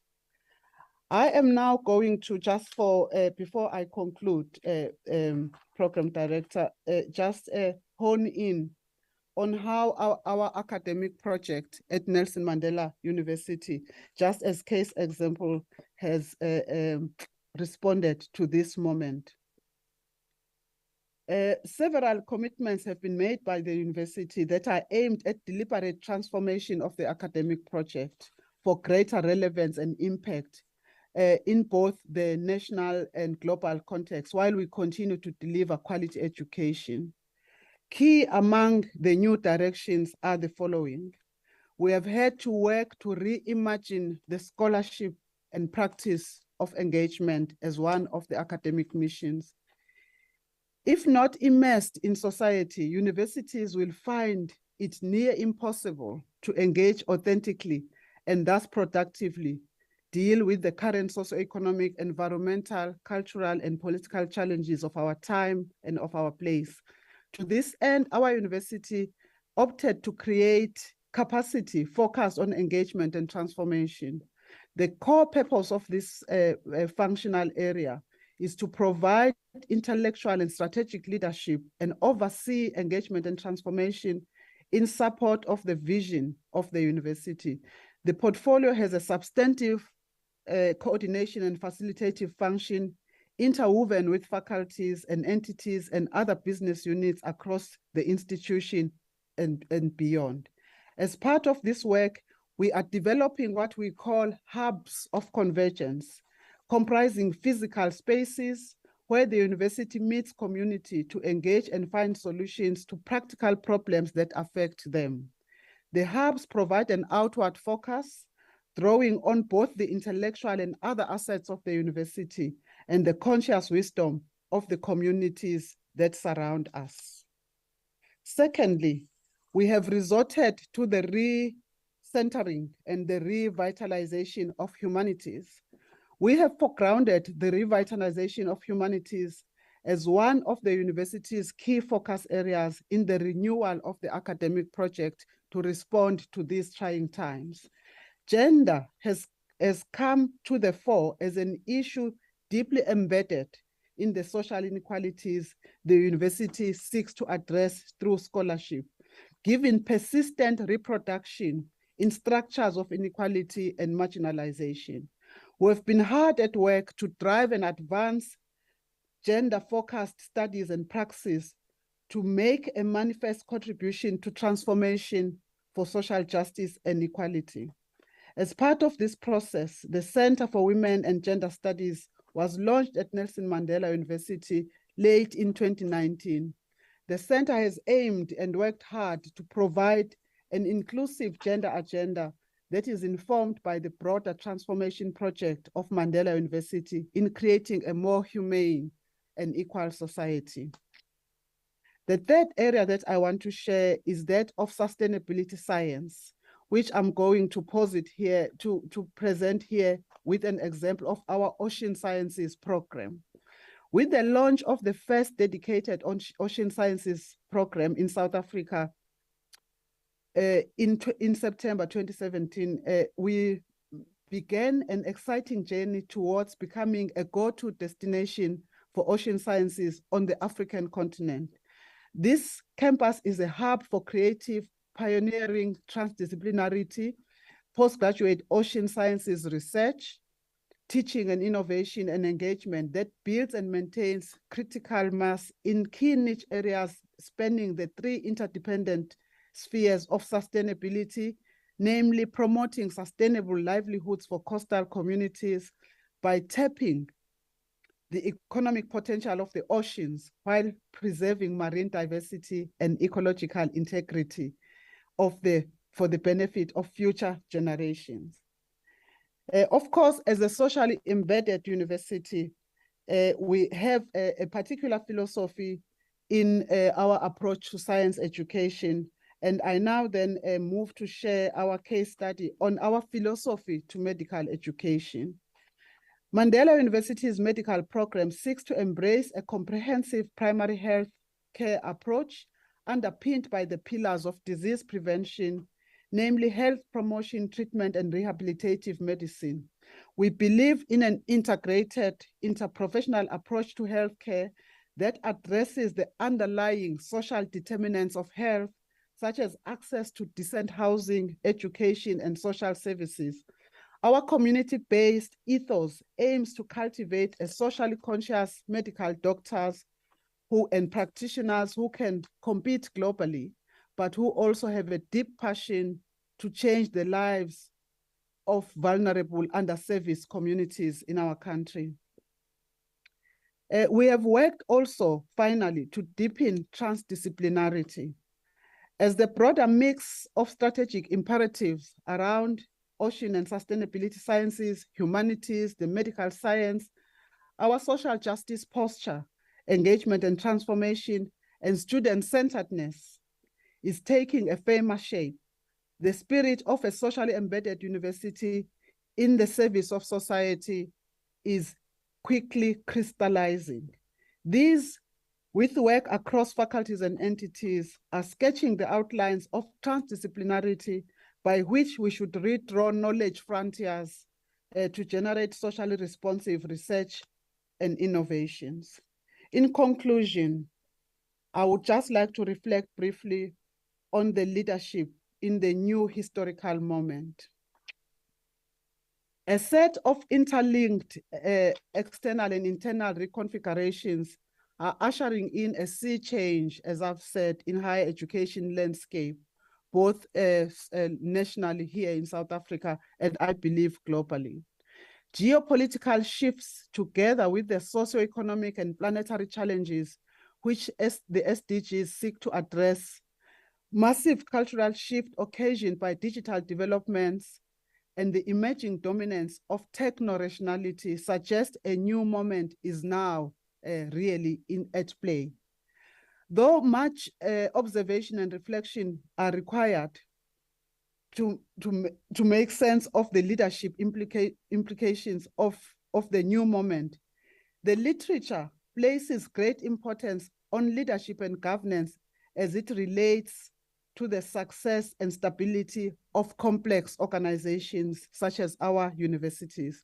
Yet we need to think of complexity as evolving and demanding more leadership innovations, not only in relation to organizational efficiencies and sustainability, but also as linked to our capacity to link the academic project with the social project and public good expectations of the university. In conclusion, in order for universities as global communities to meet the future that is emerging, a set of redirections in thought, posture, and mindset have to emerge. And I will share just 4 of them here to conclude. Firstly, I believe that we need to nurture and evolve collaborative relationships and transdisciplinarity. I believe that none of the institutions, nor any of the domains of science can achieve anything working on their own. We need to harness humanities more productively and deliberately for the critical role and potential role they play in our sense-making of the world, the focus on social justice, to catalyze and cohere all our knowledges and capacities in a more productive ways for a different and more humane world. Secondly, I believe that we need to be more committed to the promotion of intergenerational conversations. Thirdly, I think that we need to be courageous in our intention to turn our scholarship outside into community knowledges that are relevant for the enrichment of the knowledge project, which the university is responsible for and for organizing. Fourthly, I think that we need to prepare students better for the future of work, for the future world of work that is emerging. And I would like to emphasize that this future of work, world of work, is yet not fully known by us. In doing that, therefore, I believe that we have to tap into the agency of students themselves. I believe that we have to advance African and South-South agenda through scholarship and excavation of African knowledge systems so that we contribute meaningfully as African universities into a more just and sustainable world. I thank you very much.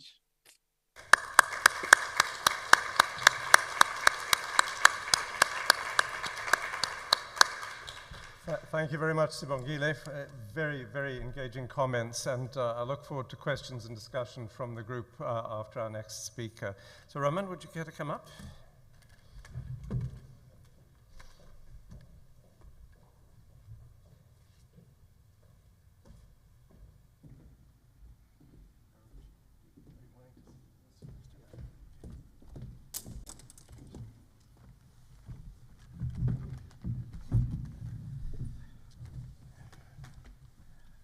Sibongile spoke about courage as an important attribute that we need to show, display, and call upon in doing the work we do. And at this moment in Ukraine, there can be no more important characteristic. So I'm pleased to introduce Professor Roman Griniuk. He is the rector of the Donetsk National University in Ukraine. He has a long and varied career in that institution. For 40 years, I believe, he has had an association with the National University, beginning as a student, majoring in law, and then moving on through his various phases of his association with that university, taking his PhD.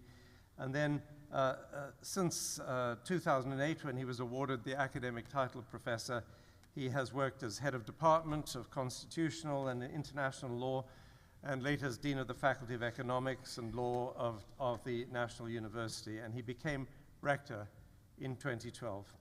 So I'm very pleased to welcome the rector and Anna Osmakovska, who is going to act as translator for us. Over to you.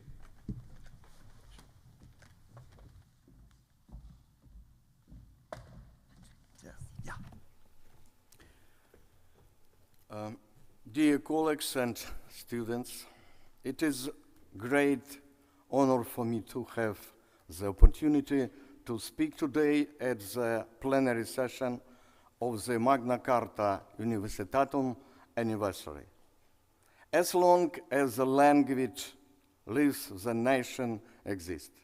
Please allow me to switch to my native language, the language of brave Ukrainian people.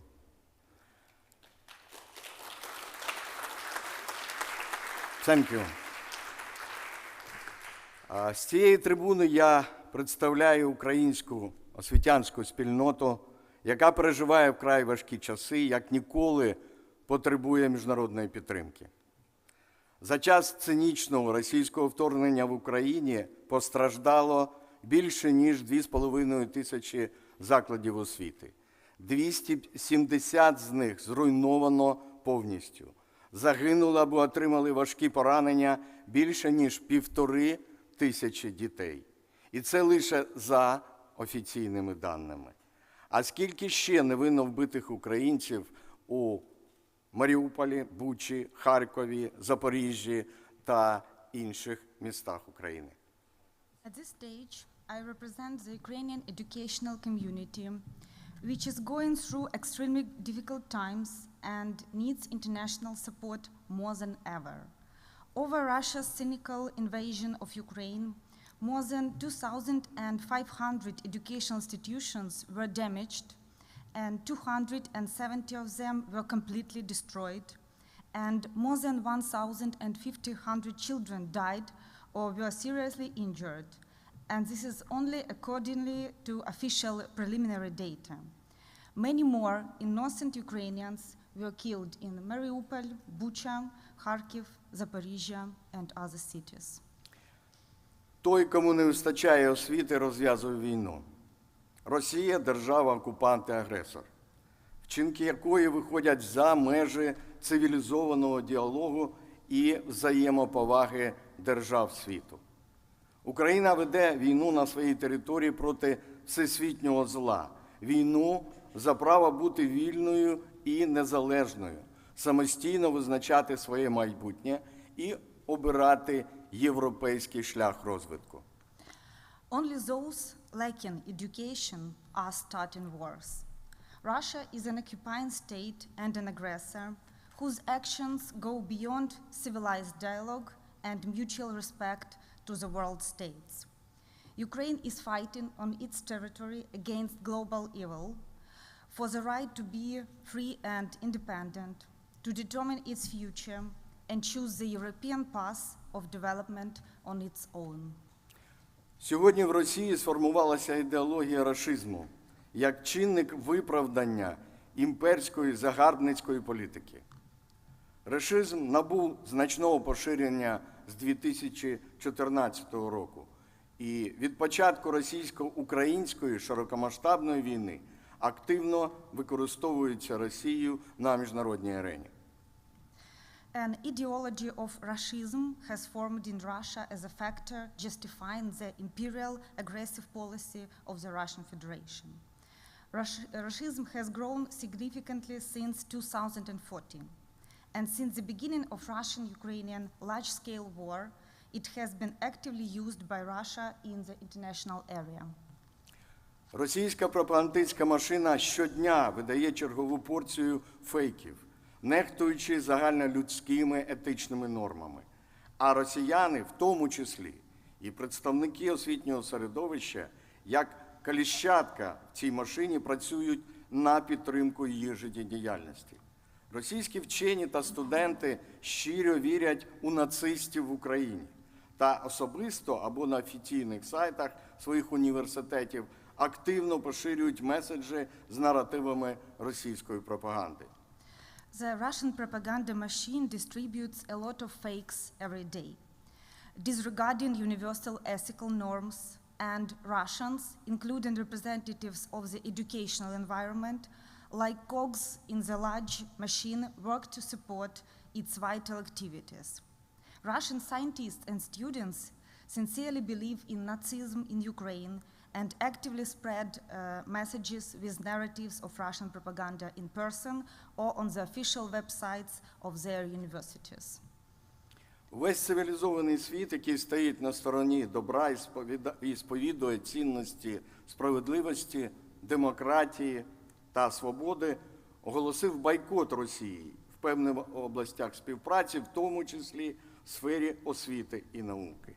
Це той мінімум, що можна зробити, аби Росія теж справедливо відчула наслідки війни, яка розв'язана з мовчазної згоди її населення, і за відкритої підтримки ректорів російських закладів вищої освіти. The entire civilized world, which stands on the side of good and professes the values of justice, democracy, and freedom, announced a boycott of Russia in certain areas of cooperation, including in the fields of education and science. Blocking Russian science and education is the minimum that can be done so that Russia also justly feels the consequences of the war, which was unleashed with the tacit consent of its population and the open support of the rectors of Russian higher education institutions. Війна Росії проти України почалася 8 років тому, а з 24 лютого цього року вона стала війною Росії проти всього цивілізованого світу, в якій Україна тримає оборону. Russia's war against Ukraine began 8 years ago, And since February 24th, it has become Russia's war against the entire civilized world, which is defended by Ukraine. Донецький національний університет імені Василя Стуса знає, що таке війна. Ми пережили 2 евакуації під час Другої світової війни, коли Донець був окупований нацистами, та в 2014 році, коли наше українське місто окупували рашисти. 16 вересня 2014 року інфраструктуру нашого університету було захоплено терористами, і колектив вимушений був евакуюватися за 800 кілометрів на територію, куди війна ще не дійшла. Vasil Stus Donetsk National University knows what war is. We had to go through 2 evacuations. The first one during the Second World War, when Donetsk was occupied by the Nazi, and the second one in 2014, when our city was occupied by the Rashists. On September 16, 2014, the infrastructure of our university was seized by terrorists, and the university community was forced to evacuate. Долі працівників і студентів в один день були змінені варварськими намірами Росії, а все життя довелося вмістити в одну валізу. Покидаючи Донбас, ми залишили 36 наших працівників і студентів в полоні. Прощалися, як вийшло, назавжди з комфортом рідних осель і могилами батьків. The destinies of employees and students were changed in one day by the barbaric intentions of Russia, and all their lives were packed into one suitcase. Abandoning Donbass, we left 36 of our employees and students in captivity, saying goodbye, as it turned out forever, to the comfort of our native homes and the graves of our parents. Ми були першими серед 20 українських університетів, хто розпочав вже 3 листопада 2014 року навчальний процес на новому місті у місті Вінниця. Онлайн-платформи, електронні курси, дистанційне навчання, які більшість університетів світу впроваджували під час пандемії COVID-19, ми опрацювали ще в 2014 році. А хмарні технології дозволили нам зберегти всі важливі дані, в тому числі і фінансові, коли університет був захоплений проросійськими бойовиками. Сьогодні переміщеними з зони бойових дій є 34 заклади вищої освіти. І ця цифра не остаточна. We were the first among 20 Ukrainian universities who were to start the academic year in a definitely new place on November the 3rd, 2014. Online platforms, electronic courses, online education, which most universities in the world implemented during the pandemic, we developed back in 2014. And cloud technologies allowed us to save all important data, including financial and legal documents, when the university was captured by pro-Russian militants. Today, there are 34 higher education institutions displaced from the war zone throughout Ukraine, and this figure is not final. Освіта під час війни набуває особливого статусу, бо загально відомо, що знищити націю можна не тільки ракетами, а й корупційними суддями, нефаховими лікарями, байдужими педагогами, маргінальними громадянами без прав.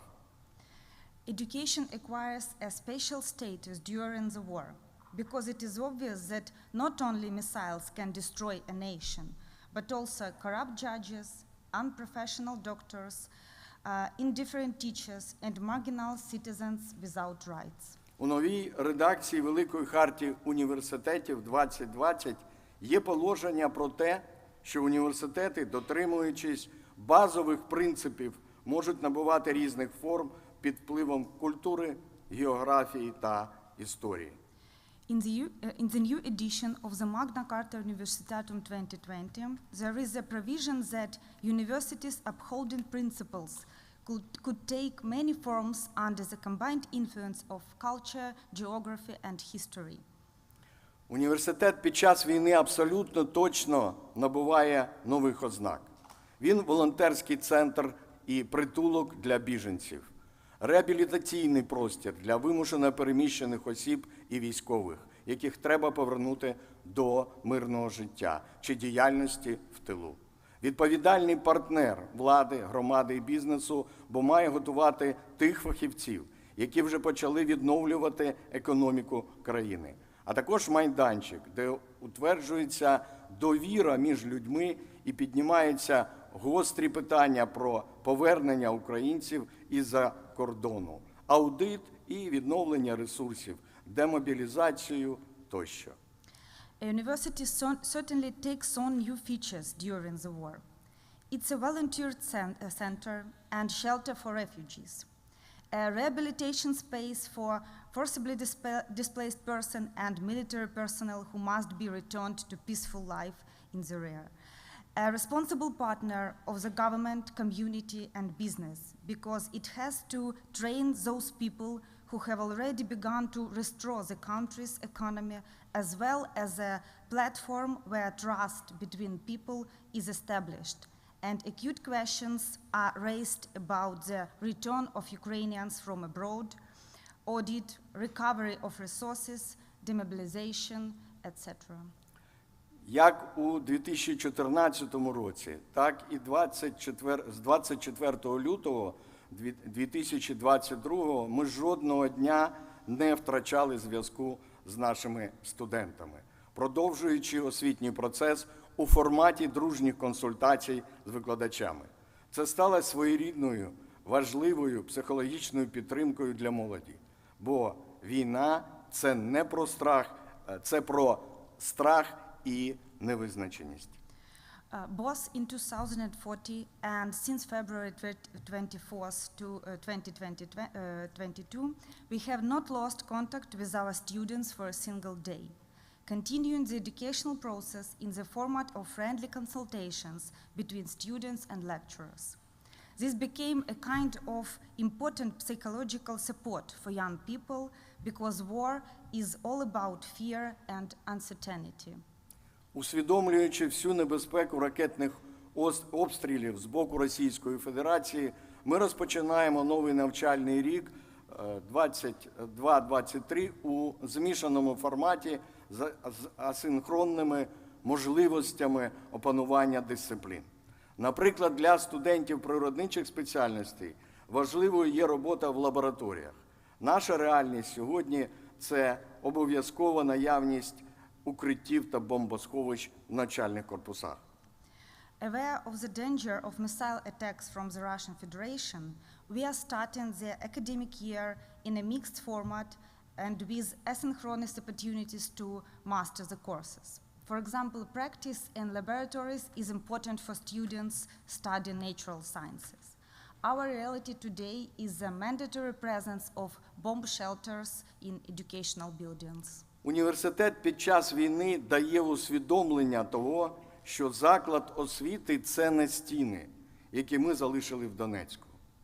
Це люди, цілі покоління родин, що створюють його найкращі традиції. The university during the war makes all of us realize that a higher education institution is not the campus and infrastructure that we left behind in Donetsk. These are people, whole generations of families who created its best traditions. У сучасному світі, в сучасних умовах, сигнальною функцією будь-якого університету є формування випускника громадянина світу, вільного і відповідального лідера, який вміє працювати в команді і формувати її, приймати швидкі, іноді непопулярні рішення, аналізувати і демонструвати емоційний інтелект високого рівня. In modern conditions, a signal function of educational institution is the formation of a graduate citizen of the world, a free and responsible leader who knows how to work in a team and form it, make quick and sometimes unpopular decisions, analyze and demonstrate high-level emotional intelligence. Ми намагаємося бути проактивними та відкриваємо інноваційні міждисциплінарні освітні програми на вимогу часу. Сьогодні воєнний час диктує необхідність у фахівцях з відбудови України після нашої перемоги. Тому в цьому навчальному році ми відкриваємо такі освітні програми, як управління постконфліктними територіями, реабілітаційна психологія в надзвичайних ситуаціях, еко-хімбезпека, соціальне підприємництво, цифрова бізнес-дипломатія тощо. Впроваджується гнучка індивідуальна траєкторія навчання, що побудована на партнерських взаємовідносинах, практиках менторства і принципах студентоцентризму. We try to be proactive and establish innovative interdisciplinary study programs at the demand of time. Today, wartime dictates the need for specialists aimed for the reconstruction of Ukraine after our victory. Therefore, this academic year, we are opening such programs as management of post-conflict territories, rehabilitation psychology in emergency situations, ecological and chemical safety, social entrepreneurship, digital business diplomacy, etc. A flexible individual learning trajectory which is built on partnership relations, mentoring practices, and student-centered principles are implemented for our students. Дякую щиро організаторам за можливість говорити з цієї трибуни про наш український народ гордий і вільний. Є прислів'я в Україні: «Моя хата з краю, перший ворога зустрічаю». Так і виявилося. Третя світова війна розпочалася на нашій землі. Я впевнений, що козацький дух українців не дасть війні йти далі. Ми усвідомлюємо свою відповідальність перед міжнародною спільнотою. I sincerely thank the organizers for the opportunity to speak from this tribune about our Ukrainian people, proud and free.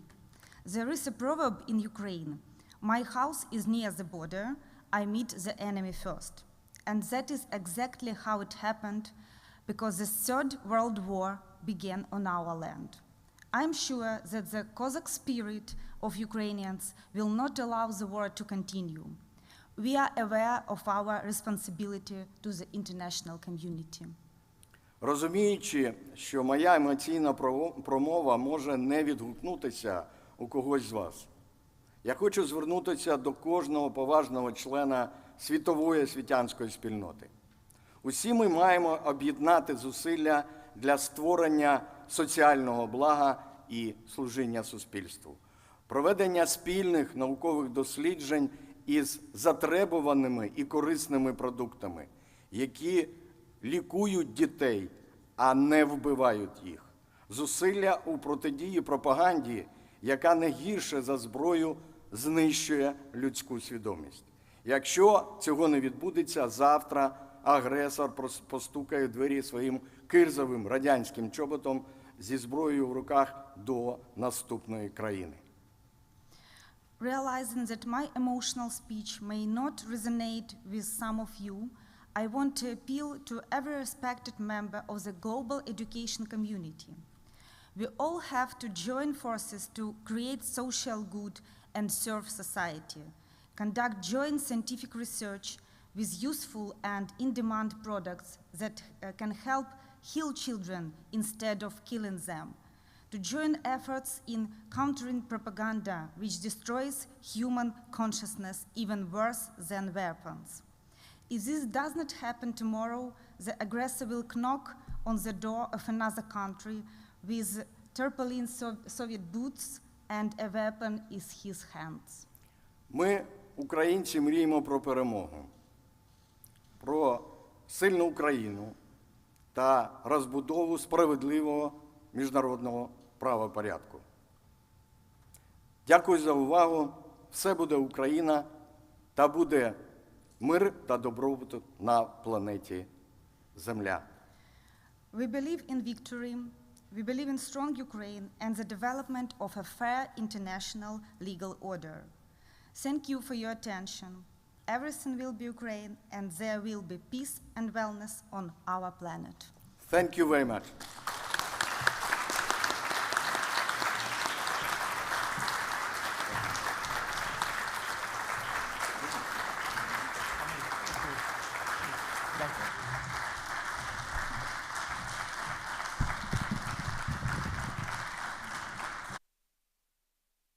Well, thank you very much, Roman, and thank you, Anna. At the start of your address, you made the observation that only those lacking education start wars. I fervently believe that that must be the case, and I think that is the motive that keeps us all working at the jobs we do. We have, in 15 minutes' time, to have an update from the MCO, but we do have a brief period for questions for either of our speakers, or both of them together. So I'll open the floor for discussion. Please, go ahead.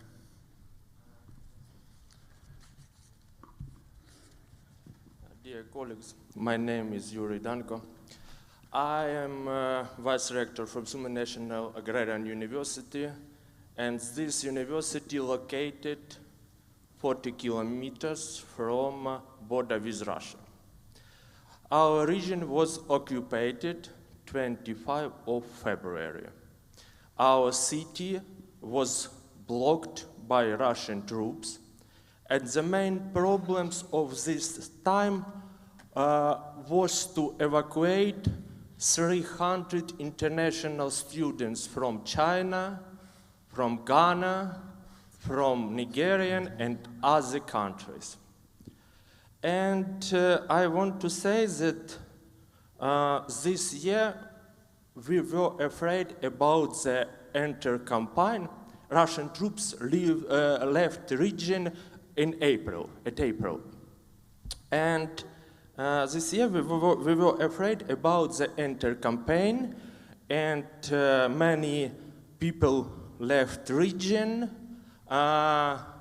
Many young people decide to study in other country or other region which on the west of Ukraine. But now we can see that more number of students this year decide to study at our university. Why? I think that in turbulent time, young people see the university like guarantee of stability and development of region which are on the border with enemy country. Thank you.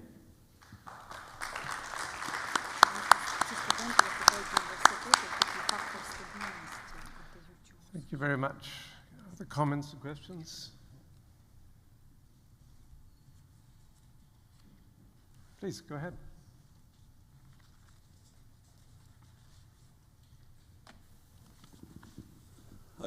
Thank you for your presentation, professors. It is not a question, but I will give some of my feelings about the Ukrainian war.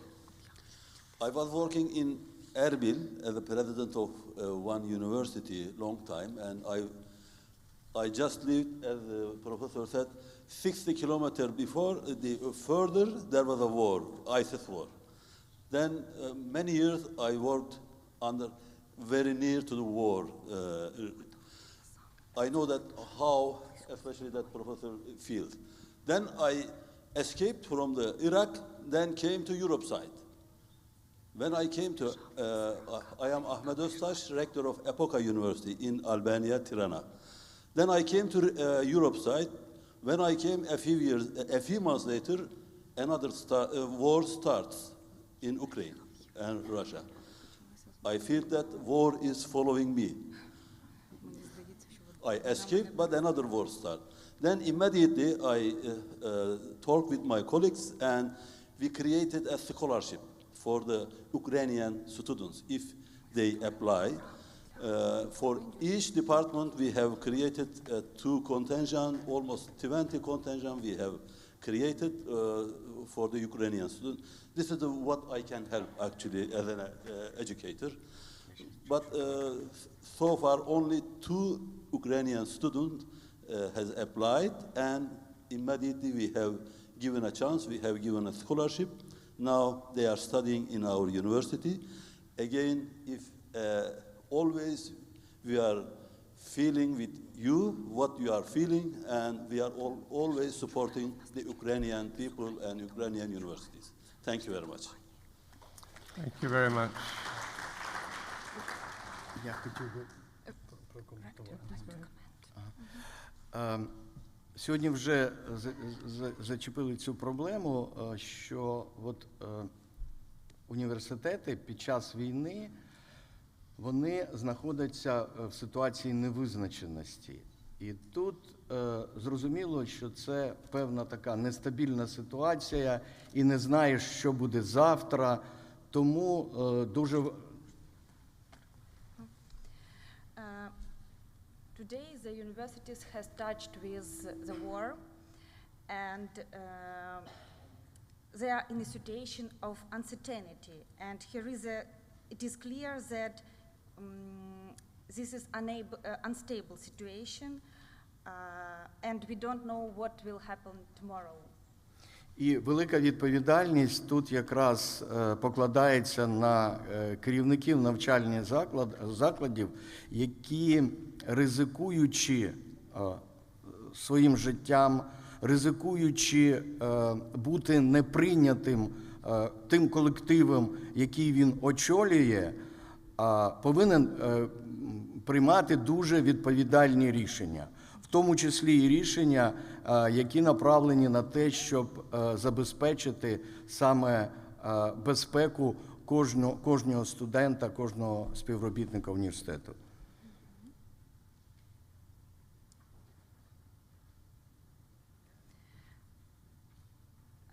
Heads of educational institutions, rectors of educational institutions have great responsibility for their staff, their students, and risking their lives and risking being rejected by the team because of sometimes unpopular decisions. Their leadership position must make very responsible decisions, including decisions aimed at ensuring the safety of the staff and students and every employee of the university. Thank you. We'll go to Ferdinand, and then I have a question for Sibongile afterwards. Please go ahead. Just Ferdinand, Western Balkans University. I have a direct question. So many countries, many universities in the world has showed the solidarity with Ukrainian people, universities, etc. Do you have any concrete, let me say, need that you can share with us in aspect of what can other universities in the world, besides showing their solidarity, their rhetorics, etc. So scholarships might be a good example, but taking the students, taking the professors out of Ukraine, I don't know how much good is for Ukraine and future of Ukraine. We can have some support for temporary, but do you have anything to suggest for this point? Thank you. Сьогодні дуже багато університетів надають якусь підтримку, пропонують, але чи ви можете сказати ще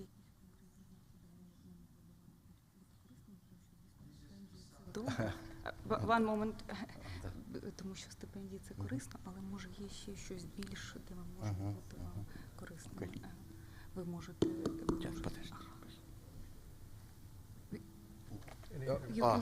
Коментар, давай. Ні, ви до цього... Які ще сфери? Що хотілося б сказати в цьому плані? Ну, дійсно, нас тут цікавить більше, мабуть, міжнародна співпраця з закладами вищої освіти. We are really interested in the international partnership with international higher education institutions and not only educational institutions. Наші можливості сьогодні, вони обмежені саме в питаннях розвитку інфраструктури, особливо наукової інфраструктури. Unfortunately, we have some restrictions in the development of our infrastructure, our laboratories, our research infrastructure. Тому ми потребуємо співпраці, яка б була направлена на спільні наукові результати. У вигляді це може бути і питання, які пов'язані з викладанням іноземними професорами у нас в університеті. Це можуть бути візити наших науковців до лабораторій, до навчальних закладів.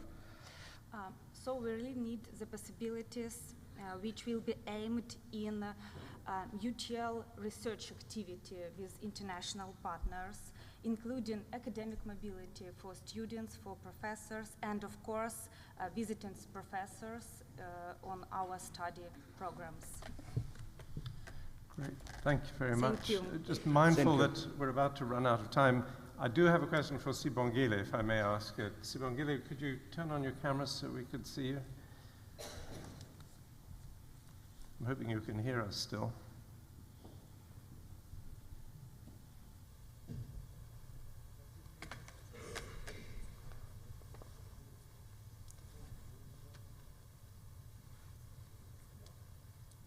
Sibongile, there you are. I had a question for you, which goes back to a point you made about the way in which the university was building its social justice posture, and you spoke about the importance of humanities, the centrality of humanities in that mission. And I wanted to ask you about that because the observation of many people is that globally the humanities are under threat as governments see the centrality of technical education, but fail to see the importance from the point of view of education for democracy and for citizenship that the humanities provide. And I wondered if you could expand a little on that really important point. Thank you very much for that, Prof. Dean. I think it's a very difficult question that you are asking. I think humanities are going to continue to need champions. The presentation quite moving and deep that Roman has presented this morning. It actually goes to the heart of the humanities response in contributing in building more humane societies, more joined up efforts to support one another and to make sure that the students that we turn out, the research that we do, go to the heart of what is wrong about society in terms of, the socio-political climate impact decisions that we make, inequalities, corruption, the poor ethical fiber that we see that divert resources from those that need them more. And none of these matters can be resolved outside of our effort of trying to recenter humanities. So for us, we believe that as a university, and we have got friends around the world that believe in this, that universities that have placed their asset base in the service of society through scholarship, of course, because the university can only do it in that way, through the posture of your scholarship. We need to work as a movement to recenter humanities. And I'm not even wanting to say that it is humanities or natural sciences that are important, but I believe that we need to puncture the boundaries between the artificial boundaries between sciences and humanities, and recenter humanities. And that is why I do not believe also that one university should try to work on its own to do this, but evidence all around us, not least the issues that we are engaging with in this session on the war on Ukraine.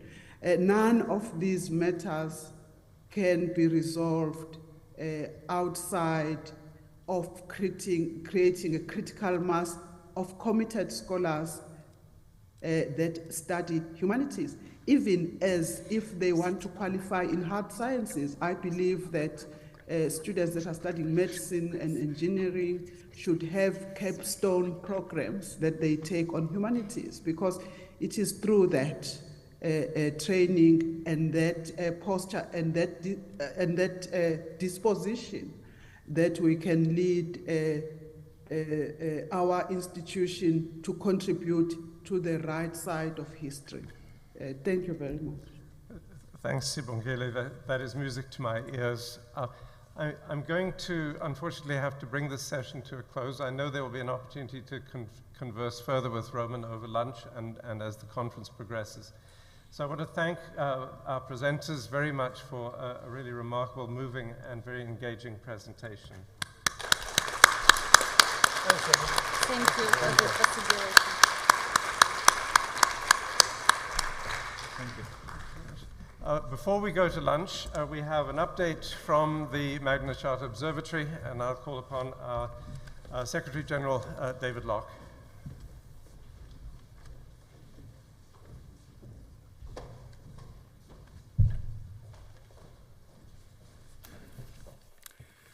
Well, thank you very much indeed, Patrick. I will edit this quite heavily as I deliver it, so as not to delay you getting to your lunch, but the full version will appear on the Magna Charta website. And the headlines for the last year are these. We've seen an increase in the number of issues being faced by universities regarding autonomy and academic freedom and other challenges.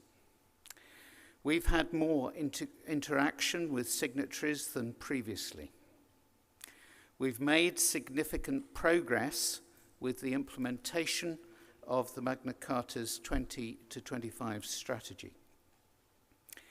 As we learn from the experience of the pandemic and the heightened awareness of the climate emergency, we've developed different ways of doing things. And we have welcomed and enjoyed more support from our signatories and from the international bodies with which we collaborate. Now, some challenges to university autonomy and academic freedoms hit the headlines. Belarus, Turkey, Hong Kong, the US, the UK, for example. Others continue below the radar. Sometimes Magna Charta makes public statements. Sometimes we write privately. Sometimes we work quietly with affected universities, always trying to enable universities to operate autonomously and provide academic freedom while not exacerbating the situation, particularly for signatory universities or their leaders or members of their staff. Occasionally, we will organize meetings, virtually of late, so that key messages can be heard and understood more widely. We have organized webinars to address key themes. Occasionally, members of staff of signatory universities write to us to draw our attention to what they believe are shortcomings in their own university's adherence to the Magna Charta principles. We respond to all of them, we give advice, and many are either resolved or dropped. We were very pleased to be invited to give evidence to the Bologna follow-up group's review of academic freedom in February. Taking place over 2 days, Magna Charta was one of a handful, just a handful, of international bodies participating, and we look forward to this work being taken forward. We have collaborated with the Central European University's Global Observatory on Academic Freedom in a webinar, and that collaboration will continue this afternoon in our World Cafe sessions. We have collaborated with the Association of Arab Universities, also at our World Cafe table session this afternoon, particularly with regard to assistance to their adoption of a Magna Charta. We were instrumental in the design and the delivery of the Global Forum, Higher Education Leadership for Democracy, Sustainability and Social Justice, which took place in Dublin in June. The decision of Scholars at Risk to make a presentation to me as Secretary General on behalf of the MCO in recognition of outstanding dedication to protecting at-risk scholars and promoting academic freedom was very much appreciated. Following the Russian invasion of Ukraine, it was with much sadness that the Governing Council temporarily suspended those signatories from the Russian Federation who had signed the letter of support for Presidents Putin and the hostilities in Ukraine. We had previously issued a statement of solidarity with the universities in Ukraine, 79 of which have signed the Magna Charta Universitatum. That is the highest number from any country in the world. We issued a request for signatories in other countries to provide assistance. The gratitude from colleagues in Ukraine has been immense. And we're so pleased that Roman and Anna are with us this afternoon. And if I may just add, the fact that they wanted to travel here, despite that involving a coach journey of some 30 hours. And we want to really appreciate that.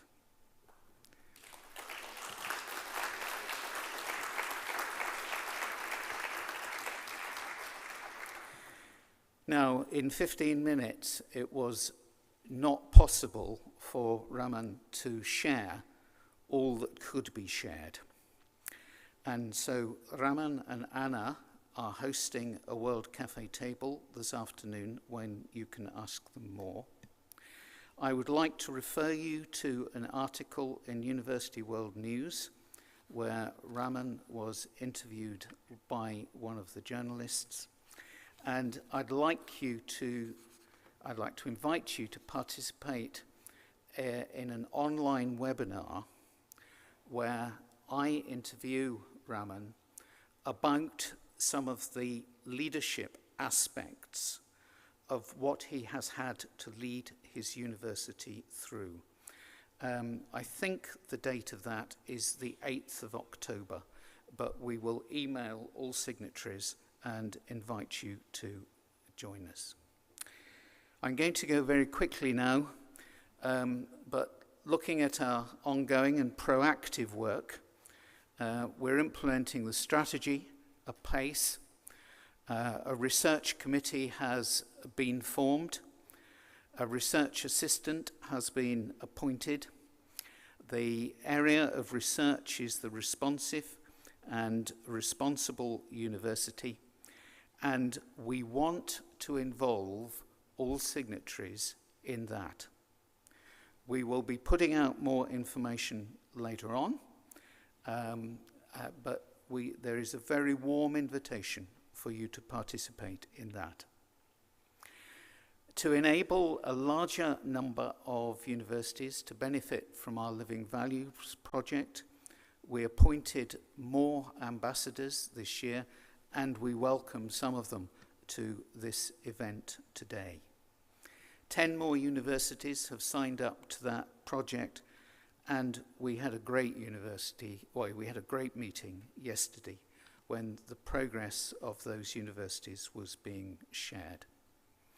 The number of universities signing Magna Charta 2020 continues to grow, and as at this time tomorrow, the number of signatories of either the 88 original or the 2020 modernization of the Magna Charta will stand at 965, which is a massive increase.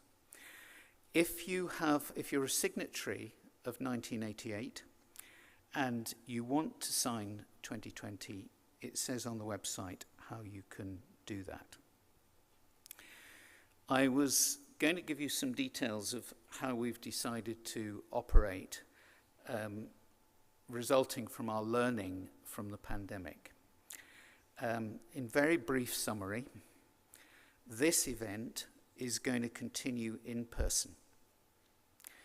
Where we do more complex training events, we're going to do those in person. But everything else, except for one meeting of the council each year, we're going to do virtually. Now, that will save us money. That money will be put into our frontline activities and will enable us to do more. Now, we want everybody to engage with us much more. We're trying to modernize the website so that that can happen. And I would just invite you, please, your stories, just as the stories we have heard this morning, are very important for our community. They can be inspirational for other signatories, and we want to create space on our website where you can share those, and we hope that you will do so. I want to share with you that we have a relatively very new governing council. 2/3 of the members have taken up their posts in the last 18 months, and these include a new rector of the University of Bologna, who you saw this morning, and 2 new vice-rectors who are members of the council. And they are very warmly welcome. And the rector of Bologna is formally the president of the Magna Charta Observatory, and we welcome him in that role. Very sadly, earlier this year, we learned of the sudden and untimely death of council member Narendra Bajnath. And we miss him greatly. And we welcome most warmly all other new members of the council and our new ambassadors. We're grateful to the University of Bologna for hosting this anniversary and for the financial and other support which it provides to the observatory.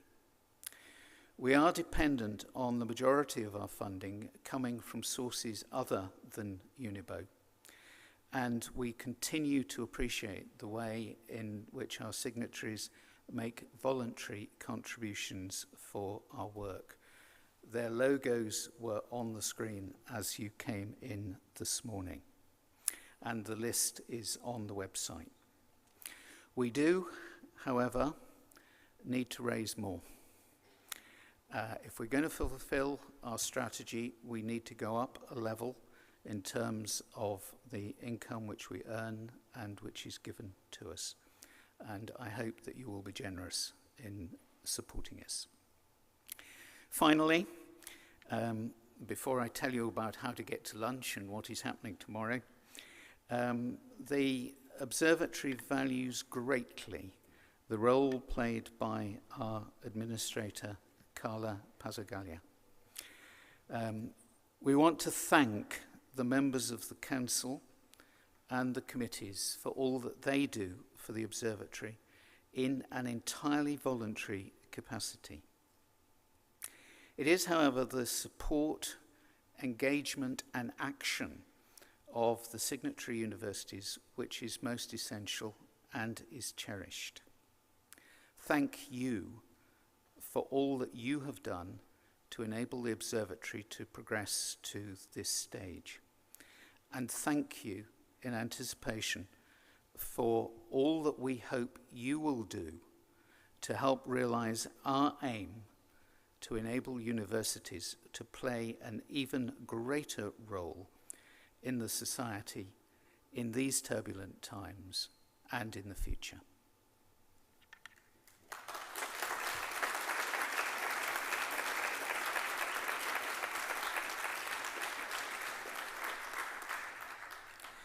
Now, at this point, I have a word for those of us joining online. Thank you for joining us online. We will be putting the recording up on the website so that you can view it again or share it with your staff if you would like to. The online transmission will continue again at 10:15 Central European Summer Time tomorrow, where you will be able to witness universities signing the Magna Charta and hear some more information.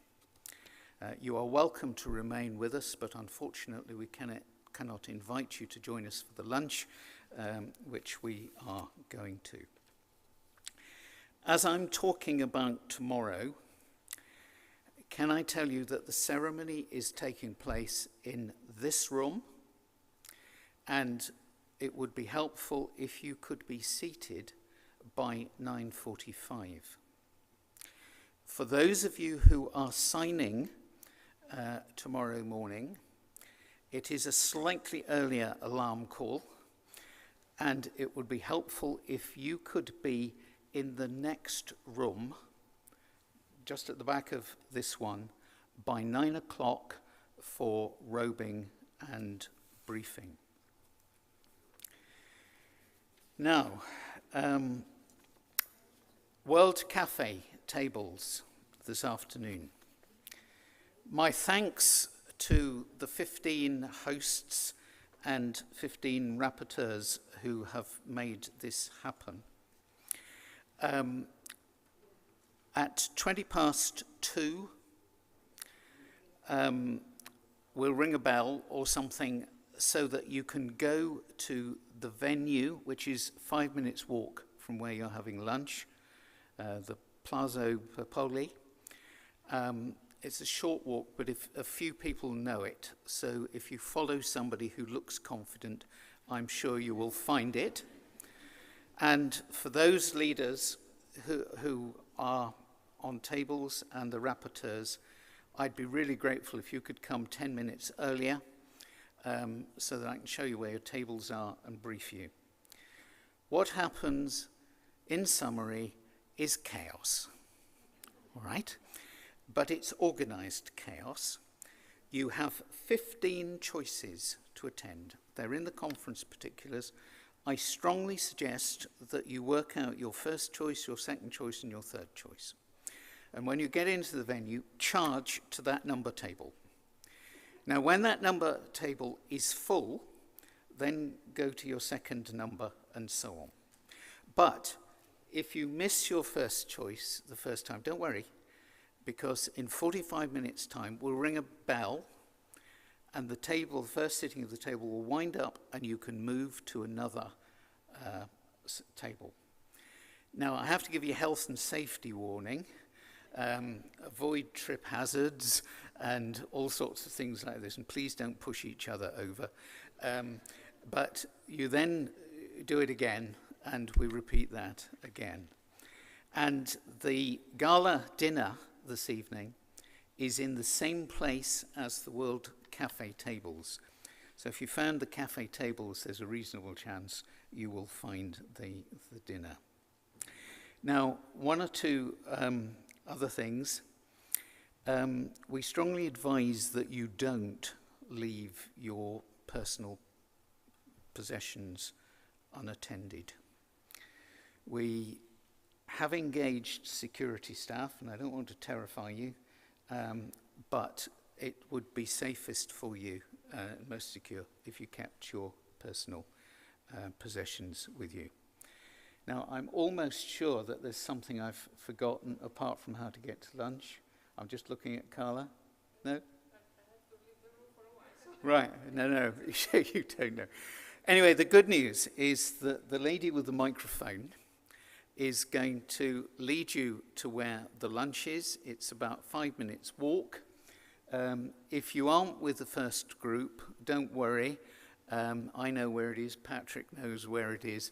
And again, if anybody else is walking in a confident manner, please follow them.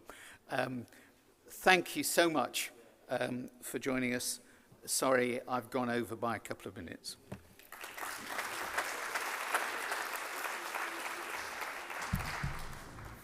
That's good.